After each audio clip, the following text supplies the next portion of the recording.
I'm 37 years old now. I class myself as a high performance and mindset coach. Journey really started at the age of 4 when I started playing football as a goalkeeper. Got scouted at the age of 7 at Charlton Athletic. Played for Charlton for 10 years. It was mapped out that I was going to be a professional footballer. Got to train with England team at 13. And then I got released at 17. And that then started a 10-year battle with an eating disorder. Once that was diagnosed, I was already rebelling against the anorexia. I was chronically hungry. I was obsessed with food, and so it eventually got to the point where my parents had gone out for dinner and I gave in and I ate everything in the fridge. And then as quickly as that feeling came, it was shame, and you failed, get it out of you. Right. And that was the first time I ever made myself sick. I used to make myself sick about 50 times a day. I used to spend nearly £100 a day on food, knowing for well that I wasn't going to keep it down. Before you start this episode, please can you click subscribe below and follow our social handles in the description. It's a massive help and it keeps you up to date with all the exciting announcements from the podcast. Thanks, James, for coming in and seeing us today, mate. Appreciate you giving us some time. Yeah, appreciate being here. Thank you. Good, man. Look, there's tons of stuff I want to get into, hearing a bit more about your kind of your journey in terms of where you've been to where you got to now, Yep. so, and some of the things that you're doing. So I'll start with the same question every single time. So I'll throw you in the deep end a bit, put you under a bit of pressure, but I'm sure you can handle it. I'd like you to take a minute and just colour the audience with James in his early years, all the way through to James today, and see if you can capture your life to date in a minute. In a minute, right? Okay. So I'm 37 years old now. My business now, I class myself as a high performance and mindset coach. Yeah. But the journey really started at the age of 4 when I started playing football as a goalkeeper. Got scouted at the age of 7 at Charlton Athletic. Played for Charlton for 10 years. It was mapped out that I was going to be a professional footballer. I'm one of them people. Should have been a footballer. Should have made it. Yeah. I had smoke blown up my arse for 10 years. Got to train with England team at 13. And then I got released at 17. And I lost everything in my head. I lost everything, my identity, my purpose. And that then started a 10-year battle with an eating disorder. That was my way of controlling life. I had 18 months of anorexia, where I was obviously starving myself, and then 8.5 years of bulimia, making myself sick. I then managed to break free of my mental health battles at 27, moved up to Sheffield for a new career, and then that's really when my adult James 2.0 resilience story started. So moved up to Sheffield, got made redundant, got into the gym, started out the gym, started my physical transformation, then had a cancer scare, had a lump removed in my neck, recovered from that. A couple of months later, I then went through 3 leg breaks in 8 months, and I was recovering during lockdown. Lockdown is when I made the transition to go from in-person PT to online coach. I met my ex-wife during lockdown, and we were together for nearly 5 years. My journey through lockdown and subsequent journey into online coaching in the fitness world was with her. I ran a business called James, the mental health PT, thinking I had it all when I got married at the age of 34. 5 months after marriage, found out that I couldn't have kids, that I was infertile due to a genetic defect, and my ex-wife had started an affair, and I found out 6 months later, and at that point as well, my business got shut down as well. So at 35, living in my parents' spare room with not really knowing what to do, I kind of locked myself in for a week and did a deep dive on who I am, who I've become, and who I want to help. Ultimate Body and Mind was born out of that. That's a lot in a minute. It's a lot. Maybe just That's a more long. than a minute. That's a long minute. It's a long minute. It's a long minute. But there's a lot of stuff, mate. There's a lot of stuff sort of hearing about your story that I think are really relevant to the audience that we've got in terms of some of the people that you help now, and you actually been able to do that based on your life experiences and stuff. Which clearly, just from that little snippet there, there's tons of stuff to dig into. So you mentioned at the start around kind of your upbringing and stuff, getting into football was quite a big thing, and maybe your first love was football, and your first big setback was maybe getting the realisation that it's not going to happen for you. So how did you sort of fall into football? What was the sort of idea when you were younger? What was the crack? I fell into football by trying to emulate my dad. Okay. Yeah, so my dad, when I first obviously started to go and watch my dad play football, so I'd have been like 3 or 4. He was playing like vets football, so over 35s, over 40s, whatever it was, and it was like just seeing him. He was a goalkeeper as well, and it was like seeing him pull off saves, and at the end of the game, everyone's running and hugging him. It's like, I want to be like that. That's cool. Yeah. So that's literally it. Like my dad is my idol, my role model. I look up to. I shouldn't compare, but I want to be like my dad with my own spin on it. So that's what got me into football. Just wanted to be like him, essentially. And why a goalkeeper? Tough, because when you're growing up, I think the goalkeeper is. I mean, my son plays is under 12s. Yeah. You know, sometimes you'll tank teams 6-0, 10-0. Sometimes you'll go and get tanked 5-6. Yeah. Like as a goalkeeper, I think it's a really difficult position to play when you're a young person and you don't really understand. Yeah, dealing with that negatives. I think the thing with that was like. I've had chats with my dad obviously subsequently. Like he was never a pushy parent. Right. Although my mum used to think he was. Like looking back now, he just saw my potential. Yeah. I there's not many things that I've done in my life where I do it and I'm like, this is me. Like I take to it like a duck to water. But obviously, watching my dad, and obviously back then we're talking early 90s. Like there wasn't YouTube, you couldn't binge watch loads of goalkeeping content. I want to be like that. It's just watching match of the day on a Saturday night. So I don't know what it was. I think it was just the fact that I was so focused on being like my dad in some way, shape or form, watching him, and then he just took me under his wing. It's like, if you want to be a goalkeeper, I'll show you.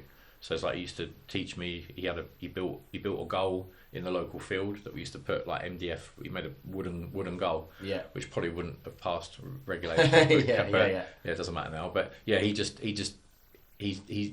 nurtured my talent. That's pretty much it. And then obviously I started playing football for the team that he used to play for, but just like the under 5s. And then obviously I got pushed up. I was playing a couple of years older than me, and then played in like some 5-a-side tournaments in the summer. And then that's when I got scouted by, I think it was Charlton and Aston Villa.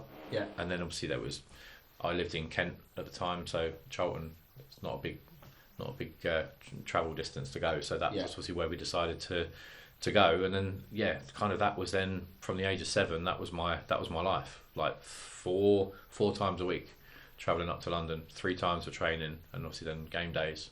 That's a lot at that age, though, isn't it? It shows. Would it be your dad taking you every time? No, it was my mum. My mum. Yeah, it was obviously like my dad nurtured the talent. Obviously, my dad ran his own business and was obviously the breadwinner, and so it was my mum that travelled. So it was tell a lie. My dad used to come on weekends. My dad used to take me to game days. My mum used to take me to training. So it was definitely a family affair. So they both played their role in that.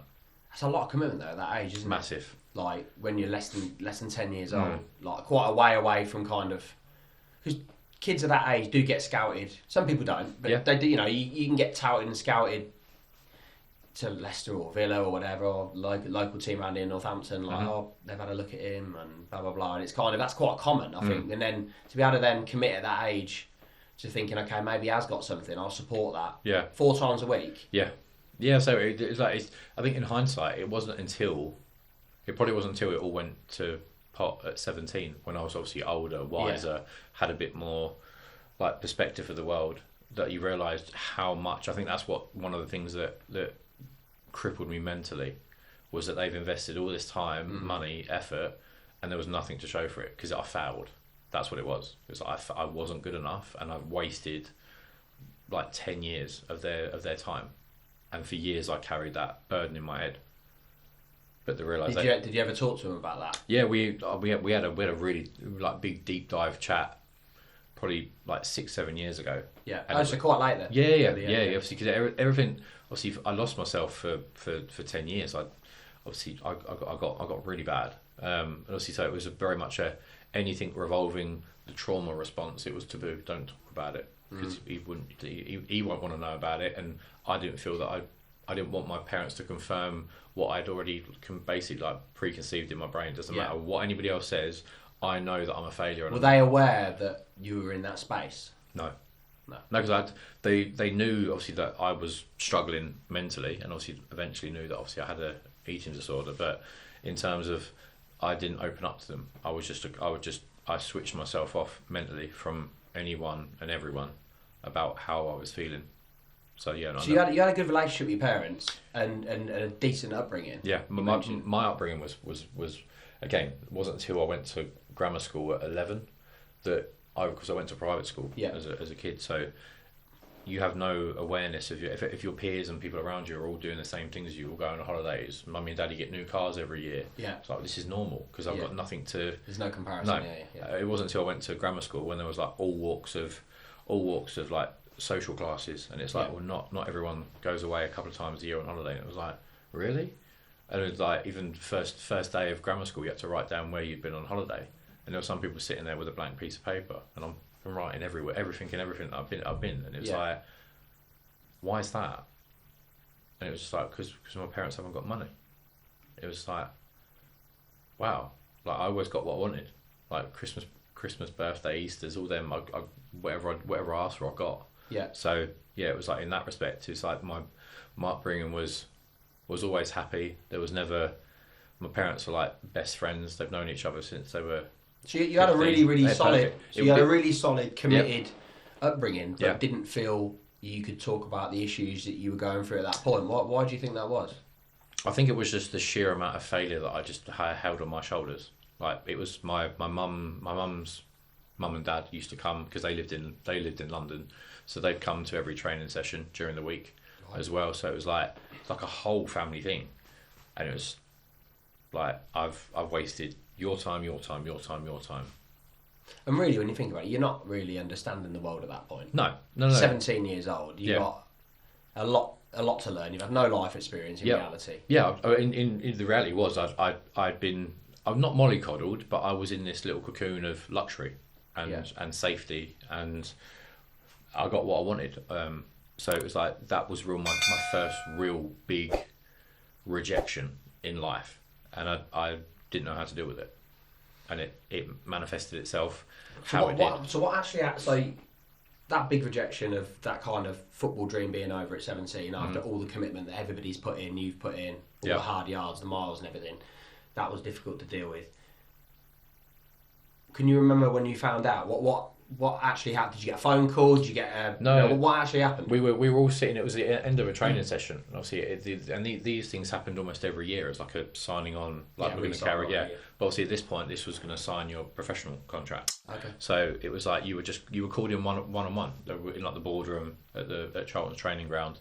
And you just called him... It was almost like an apprentice style. You sat on one side and you had all your coaches on the other. Yeah. Basically just telling you... Like the season review and obviously what's happening next. What did they say to you? Can you remember that? Remember that meeting? It was essentially along the lines of like I wasn't tall enough. Obviously I got made captain at 13, which again for a goalkeeper is pretty rare. And then when you've got like coaches the whole time you're there, it's like you're gonna make it, you're gonna make it, you're gonna make it, you're gonna make it. I never went. Can you really be arrogant? Well, you probably can be arrogant at 17, but I had no knowledge of it's going to be a no. I was so laser focused on it just being it's been yes all the other times, and I've not put a foot wrong. Did you put a foot wrong because of that mentality, or did you use that as a way of kind of just being super confident, or did you get like lazy with the? No, like I just say, like I lived and breathed football. I did everything. I was like the model footballer in my head, and weirdly I kind of still am today. I still live the life as if I made it with like my lifestyle and whatnot since I got my head sorted and got back into football. So I don't know. I just got told that obviously my height was my biggest disadvantage. Again, obviously for people, I'm 6'4" now. Yeah, but I was going to say, surprising meeting you. Yeah, and I didn't start growing until I was 19. So I was about 5'7", 5'8", approximately about 17. And obviously, back then there wasn't an emphasis on footwork, and it was all about presence, size, and presence. Yeah. Obviously, I got compared to Shay Given, obviously Newcastle and Ireland's goalkeeper, who obviously wasn't big in stature, but what he made up for in agility, and obviously that's where my attribute was. But hindsight now, looking back, obviously is it 0.001% of people in academies make it, and if you've got a little black mark against your name or a worry, they're not going to risk it, are they? And obviously, I guess it's the height was the determining factor of me not making it. I was too much of a risk. I could be a wasted squad player. If you don't grow, effectively. Exactly that. And it's just like, well, because of other people around me, obviously my teammates had all shot up, and like again playing the likes of like West Ham, Arsenal, Chelsea, at the age of 17, like you're playing against people my height. Then they would be playing at like men. Yeah. And obviously, like you can jump up in the air, but you're still going to struggle to come for a cross when you're dealing against people that are like 6, 7, 8 inches taller than you. Yeah. So again, I understand it now. Back then, I didn't. Obviously, having a bit more. And how did they deliver the news in that meeting?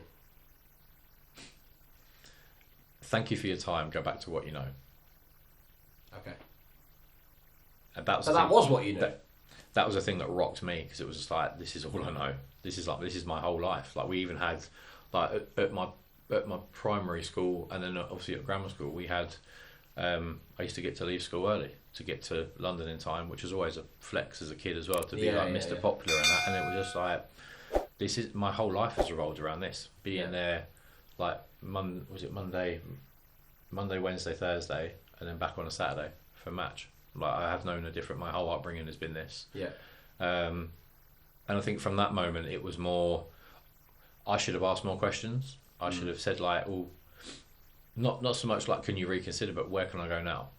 I didn't ask that. So that's something that I need to take full accountability for. I just saw it as in, if you don't want me and I'm not good enough for you, nobody does. I'm not good enough for anyone, so I'm going to stop playing football. Must be, I was going to say, part of dealing with that must be frustrating that it's not something you can actually control. It's not like they've said to you, do you know what, part of your game is just not there. You need to work on X. Like coming for crosses, you need to work on that. Your distribution, you need to work on that. This is something you're not in control of. Yeah, and obviously then, like, obviously that's... Your mum and dad tall? My dad's about... My mum's probably average height for a woman. Obviously my dad's about 6'1", 6'2". My brother's 6'3". So, like, again, my brother didn't hit growth spurt till probably like 18. But then again, they must not, doing what they do, they must know that there's a chance that he will hit a growth spurt. Or he might not, but I suppose because it's a professional contract. I think that's what it is. Did they want to take the gamble? Exactly that. They might have another cut the keepers in mind that. We had like 5 different keepers. Right. So it was just like, well, if he's taller, he may not be as good, but we can coach him to be better. Like he's already there physically. Yeah. So, and I think that's the cutthroat industry, isn't it? If you were going to hire someone, if someone had all the attributes and someone had like 99% of the attributes. You're going to pick the other person, because the other person, you're going to pick the safer, better choice. Yeah. So, obviously, at the time, I was too young and naive and bitter to kind of have that outlook. So you found out on that day that you're not going to cut it. Yeah. Massive shock. Yeah. What did you do with that? You obviously come out of that meeting. You got family there. Yeah, my mum was there. My nan and granddad. Did they have any indication that was going to be the case? You went into that meeting thinking, no, this is like nailed on. Yeah, but in my head I did. I had no thoughts of being rejected. So what conversations did you have with them? I remember coming out crying my eyes out. Yeah. So they knew, and it was just like then going back to school the next day, knowing that I'm no longer the person that everyone's known me of for like 6 years at school. I'm not that person anymore. That was a real head fuck, because it was just like in terms of losing my identity. I was the guy at school that was going to make it. He's the footballer. Yeah. And it's then to lose that, it's like, oh, I didn't really know what I was anymore. I didn't know where I fitted in. I think it killed my confidence. What was the next sort of 3 to 6 months like for you as a 17, 18-year-old when you kind of been knocked like that? Again, but I think because horrendous. Obviously, I started my first year of A-levels, and I was never academically gifted. I always had sport and popular person. I really had to work hard to get the GCSEs that I got, whereas obviously my friends were... They could seemingly go out all the time, never always muck around in class and then get A stars. It was like, how? I could never work that out. So my A levels I got, or my AS levels I got, I think a C, a D, and 2 E's. And it got to the point where I had a meeting with the head of sixth form, and it was like, I want to carry on doing business studies because my dad owns his own business. My brother went to uni and did business studies, and it's mapped into you as a grammar school student that it's A levels, uni. So I needed to do business studies, and the head of sixth form was like, "You've got a D in it. Like D students don't carry on." I was like, "But I need to carry on doing business studies. So what are my options?" It's like, "You can leave. You can drop doing business studies, or you can leave." I was like, "I'll leave then." So I had to leave in my first year of A levels and then go to college. So it was like the rigmarole of failure from football, failure because I'm not clever enough. And I know it wasn't a big upheaval, but in my head it was, like leaving all my friends that I've seen every day for the last 7 or 8 years, and then having to go to college and start somewhere new with new people. And I had, no disrespect to the college that I went to, but it was horrendous. Like just the level of, I went from being like the dumbest person in my class at grammar school to an absolute brainiac at college. Like the drop off was very big, but I did it. And I got the UCAS points I needed to go to uni. But by the point I finished, I did a 2-year. It was like a national diploma or something like that. That I did in business and marketing, and then that's what I did at university. But prior to, maybe in the first year of college, that's when the eating disorder started. That was when the anorexia had already started. So it was like the restriction of food. What do you think triggered that? Control. Tell me a bit more about that. In my head, it was just like a war zone going off. Like I couldn't control what was happening at football. I couldn't control what was happening at school. I guess I could because it was my academic ability. So yeah, but I had to. You felt that you couldn't control it at the time. Yeah. So it's like I was out of control with no longer being able to play football, to be around my friends all the time, to be at a place where I didn't want to be, but I knew I had to be to get me to university. And it was just like I felt like my whole life had spiraled out of control. But the idea of stopping what I was eating, I don't know what, I was mentally ill at the time, so I don't know what the mental process was in my head of how that fits that type thing. But I think it was more of like, I can't do this, I'm out of control with that, and I felt like I'd completely shut down my emotions. I wasn't happy, I wasn't sad, I didn't find things funny. Like I remember like the amount of like flashbacks that you get now, like sitting watching telly with your parents and you're watching something funny and they're barely laughing. I'm just like watching. However, the idea of starving myself and running, it gave me that runner's high, that endorphin rush that I didn't get anywhere else. So it's like at the same time of something that took me down this really dark journey, it gave me a little bit of comfort. I suppose you're in control of what goes in and out your body. Yeah. You're in control if you're going to go out for a run or you're not. Yeah. And it was like, the runner's high, it was just like, it made me feel alive. It made me feel wanted. It was like a comfort thing as well. Like that dopamine hit was like the attention that I probably wasn't giving myself, but I was getting it from something that was negative. Did you feel good about, because really what you're doing there, you're self-sabotaging yourself. Yeah. You're giving yourself, even if you look at those two things, not eating and running don't go together. No. Because you need, you're burning calories, you need energy to run. Yeah. You need your stomach to be in a reasonable position to run and do that effectively to whatever your standard you're doing it. So you're self-sabotaging yourself, they don't match, so it's kind of, I suppose you don't spot that at the time, do you? Looking back, it seems quite obvious, doesn't it? Exactly that, and I think because obviously I'm sure if I'd have been open and honest with my parents about how I was feeling and the feelings of rejection and failure, they would have gone, well, it's clear what you're doing. How did you cover up not eating? Because 18 months is a long time. Yeah. Obviously, believe me, being nearly 9 years, that's a really long time. But 18 months, you think you're eating X amount of times a day, like normally. Yeah. That's a long time. Yeah, I was eating one meal a day. I was eating my dinner. I was eating a dinner that I meticulously weighed out, and I had the same thing every night for like 18 months. Which was what? pasta, broccoli, and tuna steaks. Just the same, like weighed out to the absolute gram. And again, is that the control? Mm-hmm. Yeah. And I had to cook it. Obviously, not long after when I started college, my nan who came to watch me train at Charlton. Yeah. My granddad had died a few years previous, and she was living in Peckham. She didn't like all the crime and whatnot, so she sold a house, and we had an extension built on the side of our, like a separate annex for her to live in. And unfortunately, while the work got started and she picked out all the furniture, she moved in with us when I started college, so maybe like September time, and she lived in my brother's spare room, well, my brother's room, who was obviously went up to Sheffield and was at uni. She complained about a pain in her stomach over Christmas, and then so there was no idea of the cancer at that point. No. Obviously, it just complained of bloating and uncomfortable when she ate. It was just like this horrible feeling, and she went to my mum took her to the doctors in the January, and then I remember getting a phone call, and it's all this horrendous.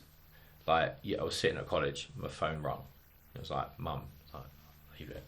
Rings off, rings back, left it, ring back. It's like, yeah, it's bad. So obviously I asked my teacher if I can just step out and take the call, and it was not even James or how are you. It was just she's got cancer. And so I left college and went to the hospital. It wasn't actually far away, and obviously by the time it was diagnosed, it was everywhere. Yeah. It was an initial. I think that it was. Christ, yeah, it was. Yeah, we don't even know where the primary cancer was. No, and obviously she was given. It's like end of life care straight away. It was like palliative care. She was sent home. Macmillan nurses came to the house, but the poignant one for me was in the hospital. Probably an hour after she was given, her and my mum were given the news. She sat upright in bed and she held my mum's hand and she was like, Kim, it's fine. I get to see John again. Yeah. And it was just like, I think she just didn't fight it.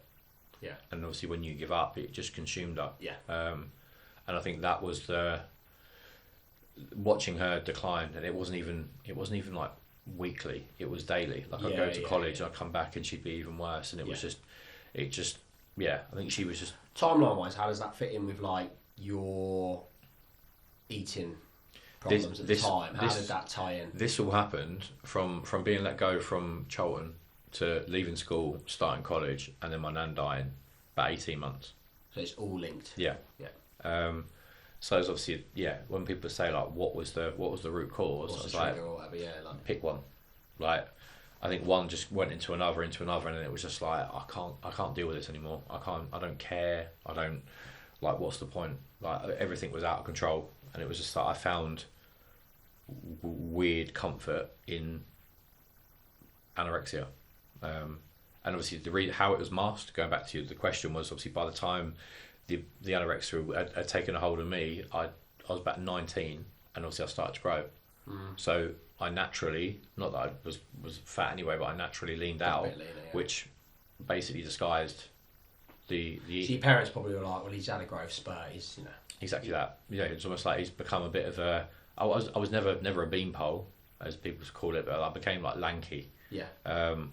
And I think the worst thing as well, I was still social, so I was still meeting up with my friends, not very often, but when I did, at the start of the whole running thing and the shooting up, God, you're looking well, mate.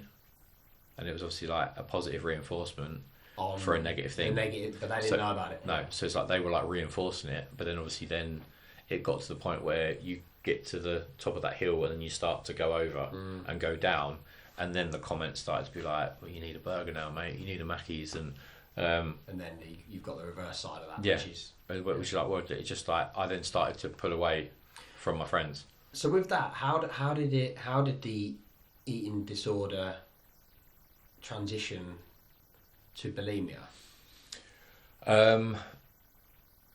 Weirdly enough, obviously my parents, my mum more so, or my mum and dad were, but it was obviously my dad working, and my mum was the one that started to question me about things. And so then you're eating because people are telling you to eat, and you're chucking it out without them knowing. Yeah, exactly. Obviously, at that point, it wasn't the bulimia, so I just wasn't eating food and trying to disguise it in the best way. And my mum ended up taking me to doctors, and I let my mum come in. Did she know what was going on, or did she just look at you physically and thought something's up here? Exactly that. It's like mother's intuition, isn't it? Yeah. So and that's when we went to doctors, and my mum explained the whole backlog of the 18 months and what I was doing now. And like, again, I used to go out running 4 or 5 hours a day. Like I used to go, if I couldn't run outside, I'd go to the gym and I'd run on the treadmill at like 14, 15 mile an hour, literally until I couldn't anymore, to a point where I could feel like heart palpitations. So I could be on there for 3-4 hours as well. So like the weird thing was, obviously at football for 10 years I was drummed in, be the best person you can be. Yeah. Whatever you do it to the best of your ability. I didn't make that switch from actually this isn't good for me. I just went, I'm going to be the best person with anorexia. Or I didn't know it was anorexia, but I'm going to be the best person with what I'm doing now. I'm going to be, again, just using my football upbringing. And obviously that's when explaining it to the doctors was like, I think you've got anorexia. And it was like, what the hell was that? Like, we're talking 20 years ago. Like, that wasn't in the mainstream media. It wasn't on your soaps. It wasn't spoken about. And really, once that was diagnosed, I was already rebelling against the anorexia. I was chronically hungry. Like, I was obsessed with food, but I purposely was that disciplined that I can't eat it. Yeah. And so it eventually got to the point where, again, I felt like a failure because I couldn't deal with the hunger anymore. So you ate, and then you failed because you disciplined shit. Yeah, and so it ended up, there was the first time it ever happened. I don't know, maybe I was 19 something, like age wise. My parents were going out for dinner, and I gave in, and I ate everything in the fridge.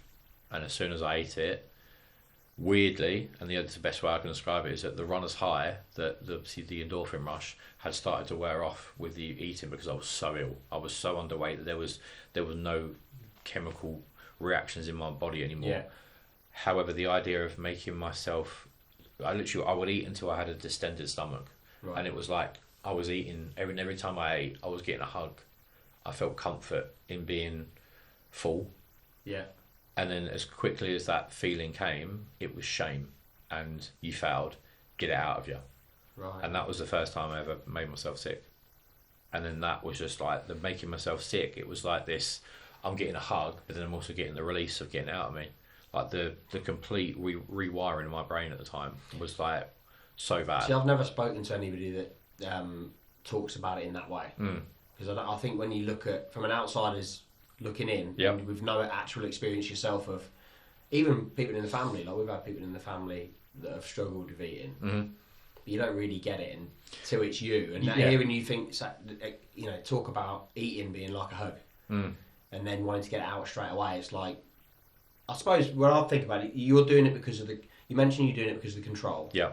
Then you've got the shame, wanting to get it out of you and all this sort of stuff. But I think a lot of the time, I might think about it as it's a relationship with you and how you see yourself. Yeah. Did that have? But what you're saying is more control. Yeah. Or was it at the time you were looking in the mirror thinking, shit, I need to not eat, or I need to eat? Oh no, I had all the marks of a really bad body dysmorphia. Yeah. I look at myself and see, like, even if I sat down and there was a like skin roll, a little roll. Yeah. It's like, well, which is nothing in reality. No, it's skin. It's not. Yeah. And obviously, but I couldn't make that. I couldn't have that comprehension in my head. So it was a mixture of everything. Then. Yeah. And obviously by that point, I'd already done the anorexia for 18 months, and then when the bulimia came in, Christ almighty, that's when my health really went to shit. So why specifically did your health go to shit when you were doing that? What actually physically was going on? Obviously with anorexia, I was eating 1 meal a day, so I was still having some kind of nutrients. And there was still some level of, there was probably a massive imbalance, but there were still nutrients in my body. When I started the bulimia, the thing with me was I didn't know when to stop. Right. Okay. So I used to make myself sick about 50 times a day. Wow. It was really 50, yeah. It was horrendous because it was like I want to get every little crumb or whatever out of me, and I wouldn't stop even when it got past the point where I don't want to be too graphic, but it was like it was like my internal like acids and all that sort of exactly stuff. that, exactly that. So why is that though? Just what is the thought process in your head? Why do you want to get everything out? Why is that important to you at that point in time? Because it was the feeling of I've eaten, so therefore I've failed. Right. And it's just like, well, if I can get everything out, I'm not a failure anymore, okay, and I'm hitting the reset button. Right. But obviously, what happened with that was obviously I then started bringing up this, that, and everything, and then how my health started to decline again. Never went to the doctors with any of it. And I started to, if I got up in the middle of the night to go for a wee, I'd sometimes get up out of bed. That's your routine. No, I'd get up out of bed and then I'd wake up on the bathroom floor. Oh, okay. So because you got nothing in you anymore. I wouldn't. Yeah, no. If you know, it's like if you sometimes get up too quick, you can give yourself a head rush. You see little stars. Yeah. Mine was that bad that I'd pass out. Wow. And so that probably happened for about a month, and I obviously wouldn't tell my parents. And then there was one occasion where it happened in front of him on a Saturday morning. I passed out and we had like marble-ish floor, and obviously it hit my head. Hit my head on the floor, and then woke up in hospital. Right. And that was when. How far into that 9 year period? I was 21, so that would have been like about 2 or 3 years. Still quite early as well. Yeah, obviously that's when at that point the hospital would obviously. I woke up. I had potassium in one arm, phosphate in another. I was connected up to like the ECG machine, and my heart rate was at my resting heart rate was at like 40 beats a minute. Wow. And if I held my breath, I'd set the machine off. Like that's how, like, in one respect, it's like, oh, that's you stupidly fit. It's like it's not, because your body's shutting down. And obviously that's where I was. At 21, they weighed me, and it even got to the point where I used to struggle getting out of bed because I was so bony. Like you could see my whole pelvis, and if I lifted my arms up, every single rib. Okay, 6'4", and they weighed me, and I was 5.5 stone. It was like 41 kilos. Then obviously they did my BMI. My BMI, it's not really a metric to really track anymore, but back then it was. My BMI, I think anything below 15 was underweight, and I think mine was about 4. And there was a waiting list for an eating disorder unit in Croydon, there was about a 5-year waiting list for that, and there was a 3-year one in Maidstone where I lived, and they managed to get me in. The conversation was like, we're not going to section you under the Mental Health Act if you voluntarily go. So it's like so they needed to intervene. Yeah.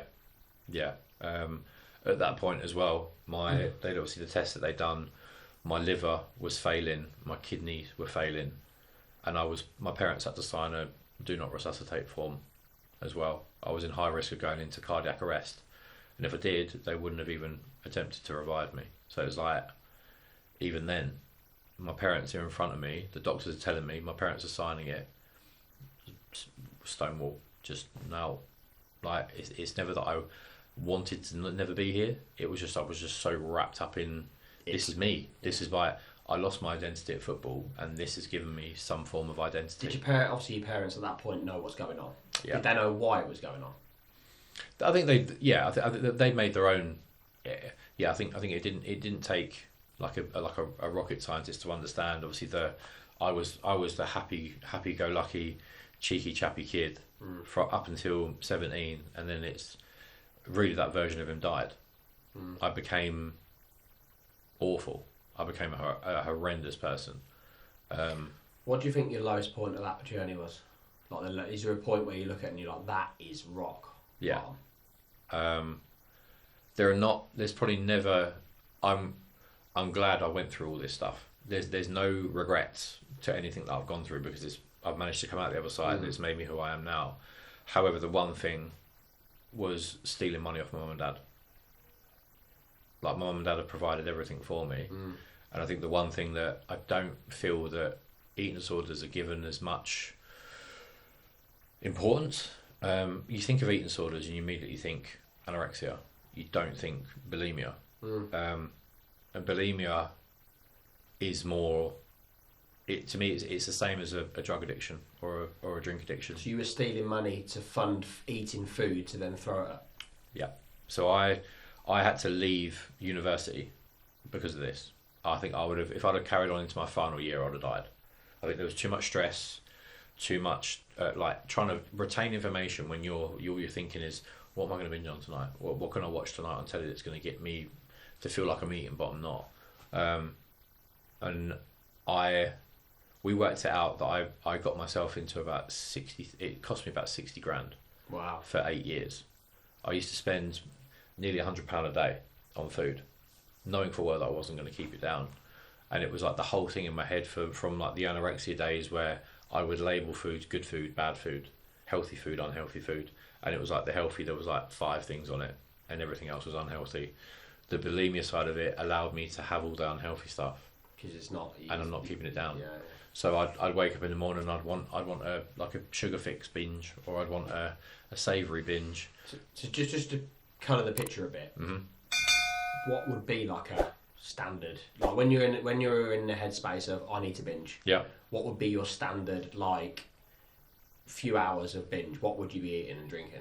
Well, it used to be a military operation because I used to go out in the daytime, buy all my food, leave it in the boot of my car, reverse my car. Is that because of the secrecy? Yeah. Oh, yeah. Yeah. So I used to leave it near my living room window, leave my car unlocked and my boot open, just rested shut.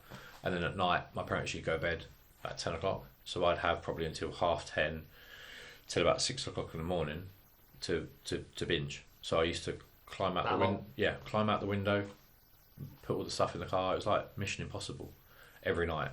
And obviously, it got to the point where my parents knew what I was doing. I think they just didn't want the confrontation. So food for food, in that 8-hour period, what are you eating?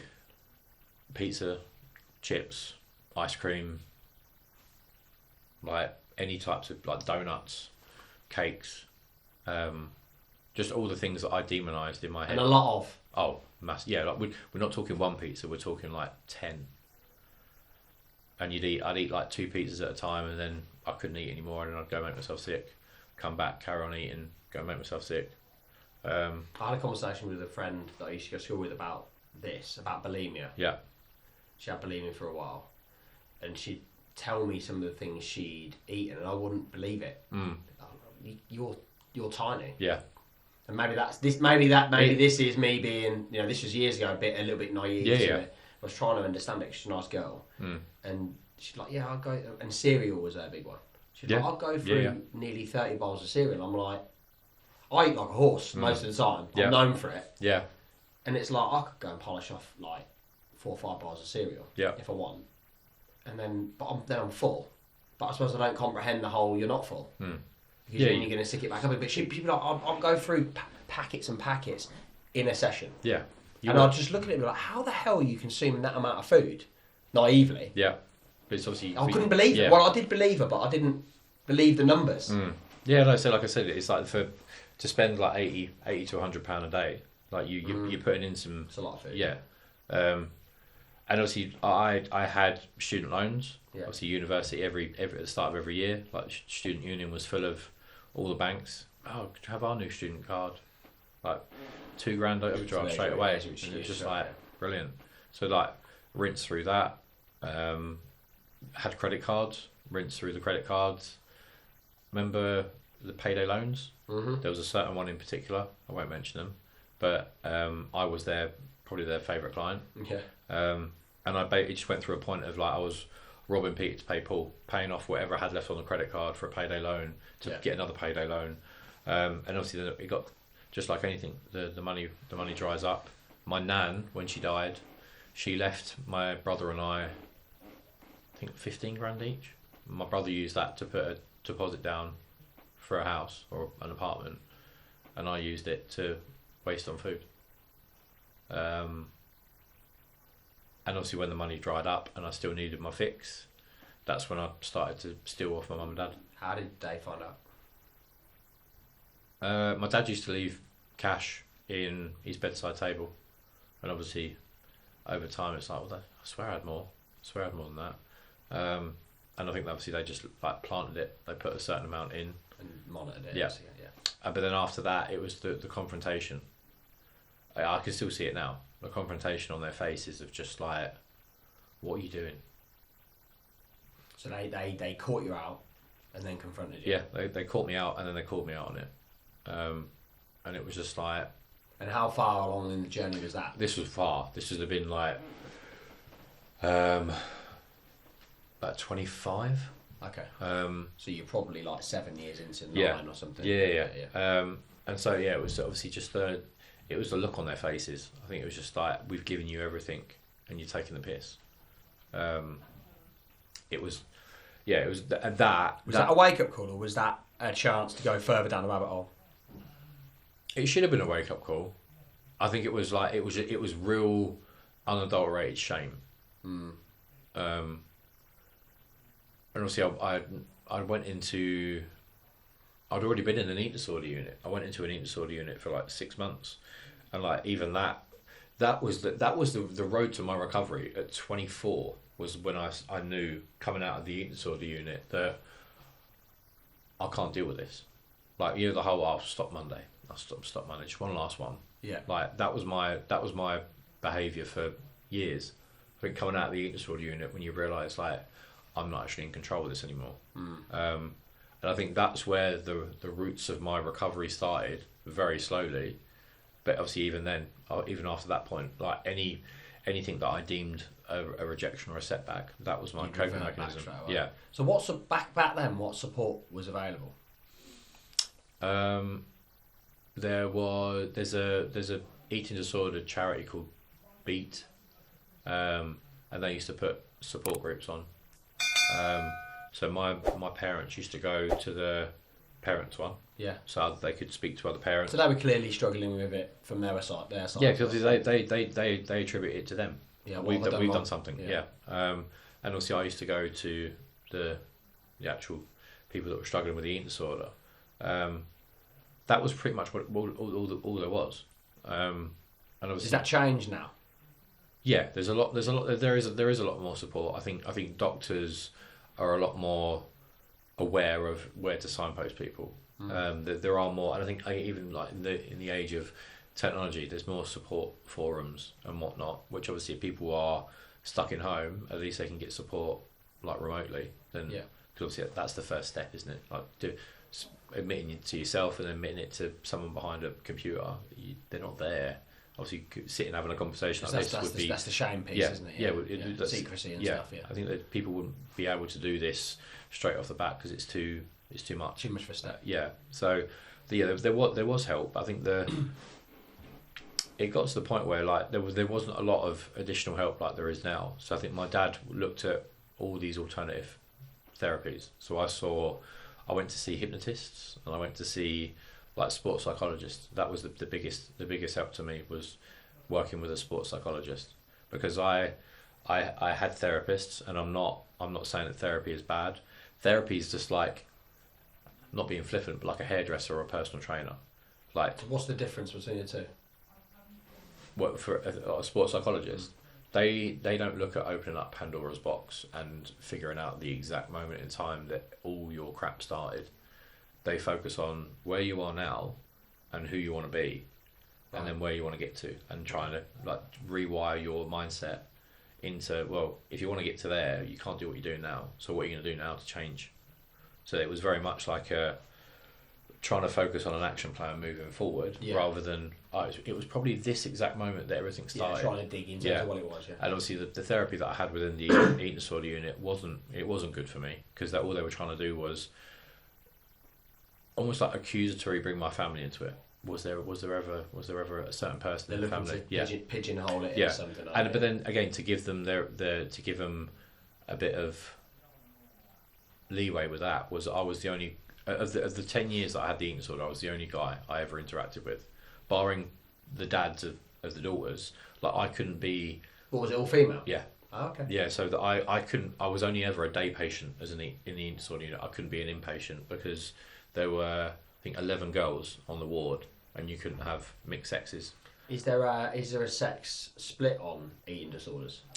Is it very much a female driven? It has been. It has been for years. Like it has predominantly been I say a female issue. However, since post lockdown, there's been a big rise.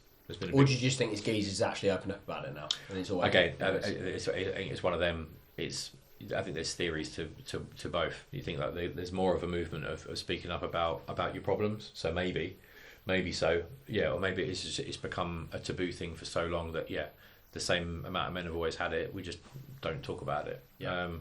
But yeah, some of the therapists I had in the eating disorder unit, like the first male therapist that I had on like the first day that I went, was like, this is an exciting one for me because you're the first bloke. It's normally a woman's problem, and then it was just like that. Was just like, hang on a minute, you're actually right. I've never spoke to anyone or interacted with anyone else that's a man. And then it was like this whole identity thing of like, am I not a man? Did you feel more comfortable interacting with a man and talking about after that conversation? He lost me. Yeah, I was very much I'd say anything just to get out. Like, you just feel like you're an interesting subject for him. Yeah, it's just like you shone the light on something that I hadn't even been searching for before. Yeah. Like, why me? If it's only females that you've ever worked with, that makes me feel even more. Yeah. Like, I don't know, like special, but not in a good way. Yeah. Am I not a man then? Am I a mix between the two? Like what? Yeah. So that wasn't helpful. However, the sports psychologist was, and it was him. It was through him and my dad that got me back into work. So what sort of strategies did they put in place to help you turn the corner, and like habits did they put in place to help you kind of get back to where you wanted to be? It was more obviously it was initially like the whole eating pattern was eating little and often, so I didn't feel full because that was a trigger for me. Right. I couldn't have your normal 3 meals a day because I'd feel that I'd overeat, and if I overeat, then I'd carry on. Then you'd want it, yeah. So it was obviously implementing like little and often. So I'd have like really little snacks. Yeah, little small meals. So like 1 Weetabix for breakfast, and then like a piece of fruit like a couple of hours after, and just trying to eat every couple of hours, like keeping a level that I'm not hungry, because that would be a trigger as well. You're not hungry, like, you're not full. Yeah, so it's like you're trying to find that happy sweet spot. And I think obviously in the eating disorder unit I was monitored. It was like one flew over the cuckoo's nest. Like it was back then. I don't know what it's like now, but it was what you would imagine it'd be like being in an eating disorder unit. Like you're eating and you've got everybody staring at you. Like there was like a long dining table in the middle of the room. I just don't see how that is ever going to be deemed as helpful. No, yeah, you're basically you're forcing them. But I think that the way that they dealt with it and understanding of it is that eating disorder is all about control. We are taking that control away from you, and it did help. It did help, obviously, for the little that I did eat while I was there. You weren't allowed to leave after eating. You had to sit for an hour, and it was like you were sitting in this dining. So you're definitely gonna get something from the meal you've just eaten. So like obviously the small quantities that we did eat, digestion's already going to start after that point. And obviously so it was like eating little and often, and then it was also mapping out how I'm going to feel more. I wanted to feel like a man. I wanted to feel like I had purpose. I'd realised that the eating disorder wasn't serving me, and it was keeping me from all the things that I wanted to achieve. I wanted to make my parents happy. I wanted to be able to do something that they can look back in and go, we raised him well. Is that then what led you into trying to find the purpose in doing the online mental health PT stuff? No. This was before I even knew what the gym was. Really, the first job I got back into was I was a business development manager for a double glazing company. Yeah. Obviously, my background prior to all this was in sales. So I got into that working at a double glazing company in Maidstone, and I went all in on that. There's obviously a theme there about I'm all in or I'm all out. Yeah. And I worked there every day for 18 months, and I never took a day off, because it was just like. And then when I came home, I couldn't be. I'd moved out of my parents' house by then, and I got my own apartment, and that was like a big thing of like, I've got to look after myself.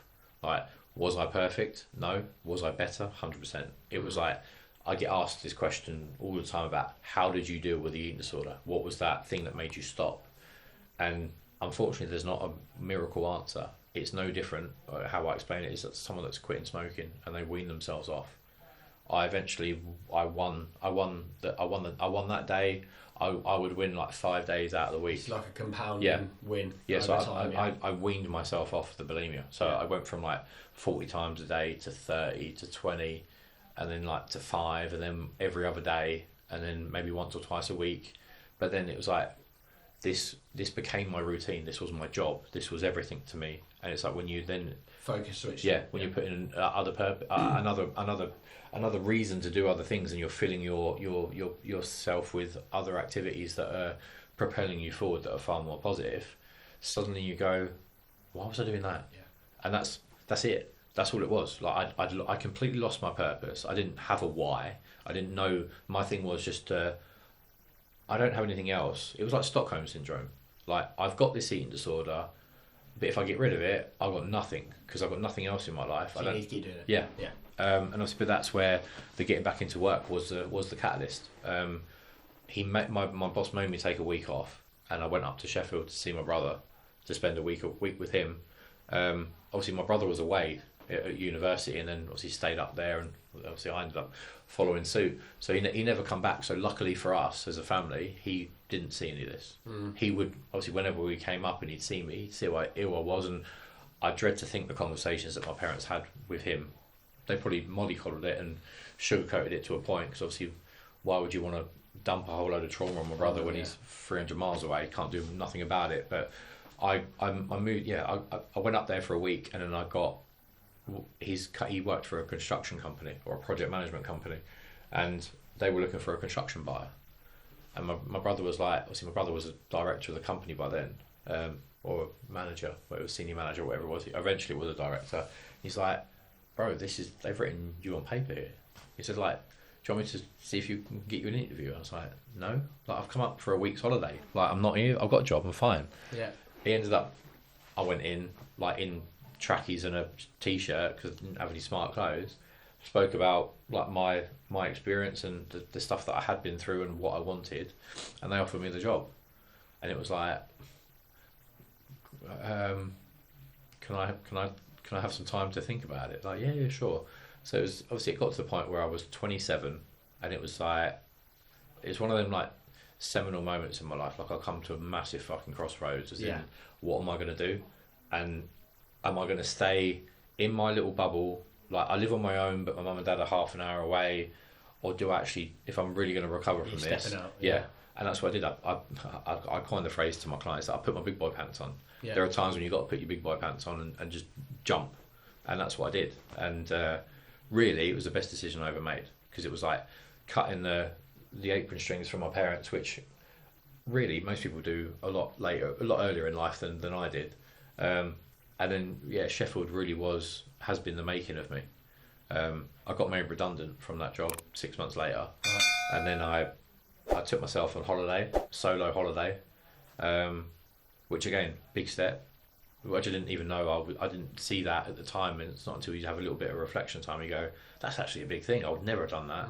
And then while I was there, I kind of what am I going to do next? I was applying for jobs, and my dad said to me, like, my dad was obviously worried that I'm going to relapse and be away from everyone. So my dad was like, we'll pay you rent for 6 months, come back. I was like, no, that's wasting money. I'll see what I can do in 6 months, and if nothing changes, then I'll come back.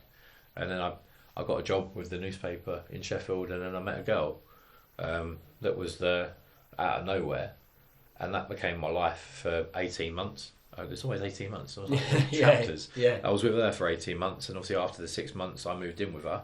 And it was like, from going from where I was to where I am now, like sharing my life, like the secretiveness of the eating disorder, and then especially the bulimia. How quickly did you let her in on that?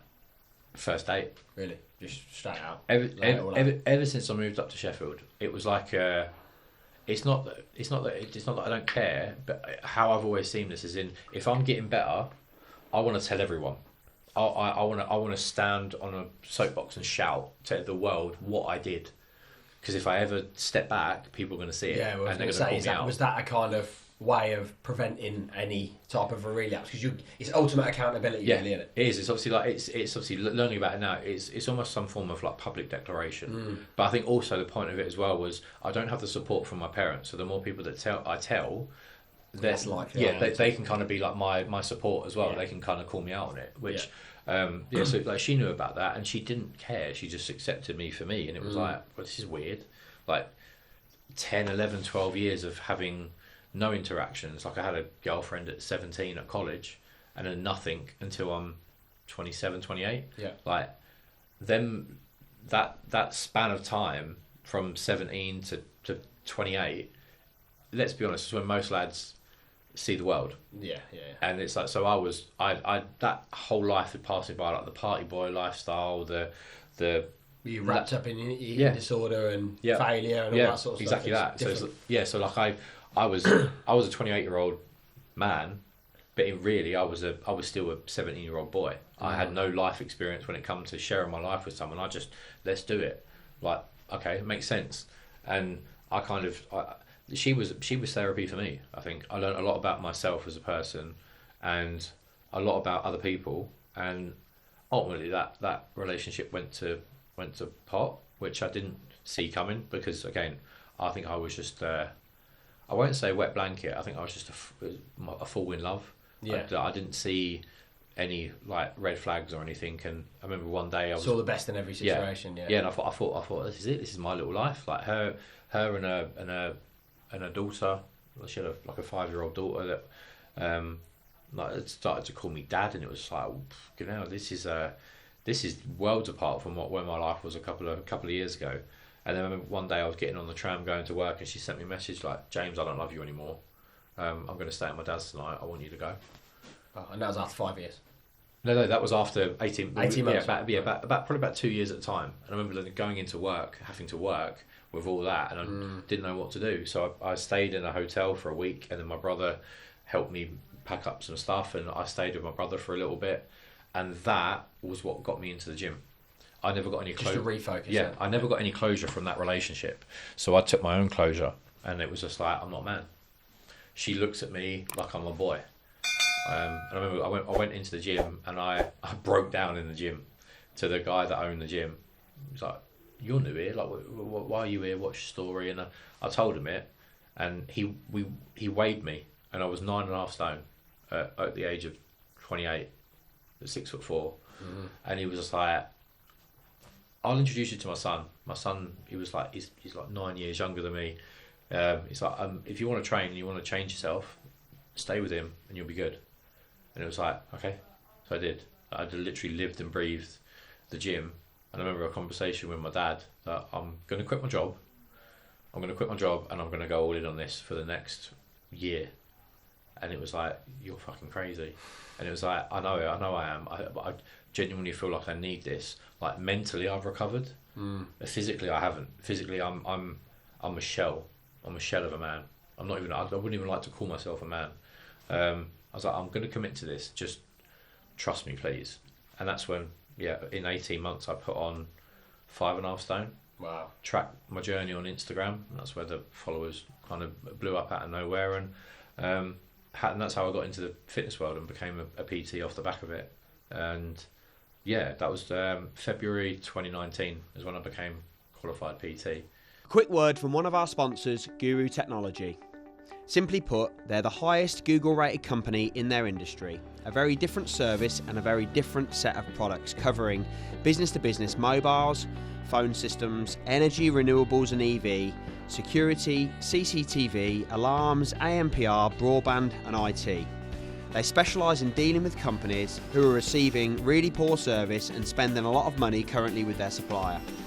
They will come to site, do a free of charge audit and fix any problems that you're having. So if you've got problems with your current supply chain, search Guru Technology in Google and give them a buzz. Thank you. Let's get back to the podcast.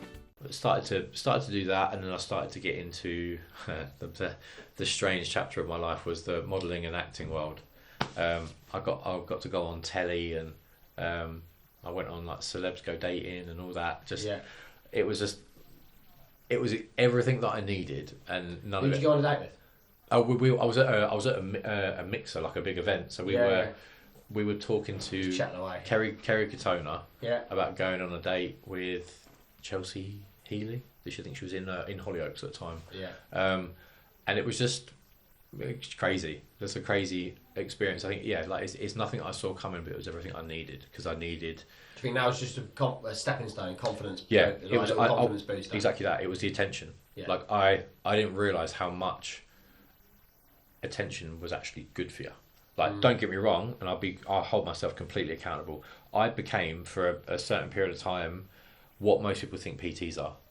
Dickheads that love themselves. Yeah. I went through that phase. 100% I went through that phase because it was like I was seeking validation from likes and views, and I knew that if I took my top off and trained in the gym, I'd get 5x the number of likes and comments and views. So it's like I became that, and I became fixated to the Instagrammy life. That kind of that journey went to an end when I had I was going to do a bodybuilding show, and I ended up finding out that I had a lump in my neck, and my training partner kept on seeing it, and it was like starting to grow, and it turned out that it was a cancerous lump in my neck that needed an operation. So that put paid to that show, and I think in hindsight that was the universe. Don't go down that road, because it would have meant going down other substances and all that stuff. And although mentally I prepared myself for it, I think the journey that the journey that I went on subsequently, I think I'd have lost a lot of people being able to resonate with me. So I recovered from that, and then December 2019, 28th of December, I broke my left leg playing football. So I was in a cast during the New Year, and so it was like I did the beggy post, foot in a cast on the bed. Can someone send me Netflix recommendations? So we're now fast forwarded probably about 2 years. So I'd been single like that whole time, and I'd seen someone on social media that was had worked with a photographer that I'd done a modelling shoot with, and it was like, she's nice, and then I got a reply from her about, you need to watch this Netflix program. So I started watching it, and that's how we started our traumatic toxic relationship, I could call it that. So we kind of bonded over that. I came out of the cast in the mid January, and we went on a date, and it was like she just seemed different at the time from anyone that I'd ever met. And then so we started seeing each other more, and then my first game back in football was the semi-final of our cup against the biggest game of the season, and I wanted to make sure I'm coming back for that. I won't play any more games. I'll come back for that. Came back for that, and then I shattered my right leg in 4 places. So my different leg. So it's not like this one. It's the same thing again. Yeah. It's not like it's the same leg. It wasn't healed as my other leg, and that was the worst pain I've ever been in. And then I got let out of hospital just before we went into lockdown. So my lockdown journey, like we mentioned before, about obviously everybody was struggling. Obviously businesses were kind of shut up shop. My business was dead in the water. Like you couldn't go to gym. Even if I had the leg break or not, I would have struggled. But obviously being self-employed, I was on statutory sick pay. There was now an issue in my head, and the doctors have said they didn't know whether I had brittle bones. Obviously with the previous obviously all the eating disorder, and obviously one of the long-term damages is sarcopenia, and like early arthritis. So I had to wait about 18 months for an appointment with that. So I had to sit with that in my head, and then I came out of the cast. I got told it was going to be in the cast for like a year. That was February. In September, I got told that I was clinically healed. So I came out the cast, and as I did, I was like, I'll start putting some stress through it. I'll go for walks. I'll walk on the treadmill on an incline and put some stress through it. All seemed fine. I had like a big lump where I broke my tib and fib, had kind of crossed over, so I had this like lump or like scar tissue. And I saw a physio that was like the scraping of it. It was horrendous pain. But then I got back into football. I got back into football just at the start of the new season, and I played the first game of the season. Got through first half fine. Second half, I've come for a cross, and I planted my foot, boggy ground. My foot got stuck in the mud, and I've literally just separated my leg again. And at that point, the same leg. Yeah. So I broke my leg. The first leg break was the left one. Rights, And then when I spent my whole time at a different hospital for the first leg break. I was back in Sheffield for this one because that's obviously where we were playing. And I was in resus, and then doctors come over and were like, "Why on earth were you playing football?" I was like, "Because I play football." Yeah. Like, you were playing with a broken leg. This is not a new break. Wow. I was like, "Well, I've got." Just not healed. Yeah, I'm told I was clinically healed like 6 weeks ago. They're like, this leg was never healed. Like this could have broken with you. Anytime. Yeah, exactly yeah. that in the supermarket or anything, and it was like, and that the first leg break was, I could manage with that. The second one was, I made the best of a bad situation. Before I came out of hospital, I bought the bench, I bought the adjustable dumbbells, made a killing on them. Yeah. I bought them just before them prices all went sky high, so I had them for about a year, and then sold them for like double the price I bought them. So that was a bit of smart business. I sold them because I needed the money, to be honest. But I had this little routine, and the first bit of lockdown, it was hot weather. It's like we had a free holiday. So in terms of like endorphins and whatnot, and I had this really positive outset of like, yeah, shit happens, I can deal with it, I'll come back stronger, I'll learn about myself. I was doing like 1,000 press ups a day and going for a mile hobble on my crutches, and I had it all structured. Structure. There's a common theme there. The one that when it rebroke again in the middle of September, dark like the weather now. And it was just like, right now I became a right negative Nelly. Like, why me? Like, not that I'd wish this upon everyone else. Like, 1 leg break's bad. Like 2 leg breaks, like 3. Come on, like please, like share it around a bit.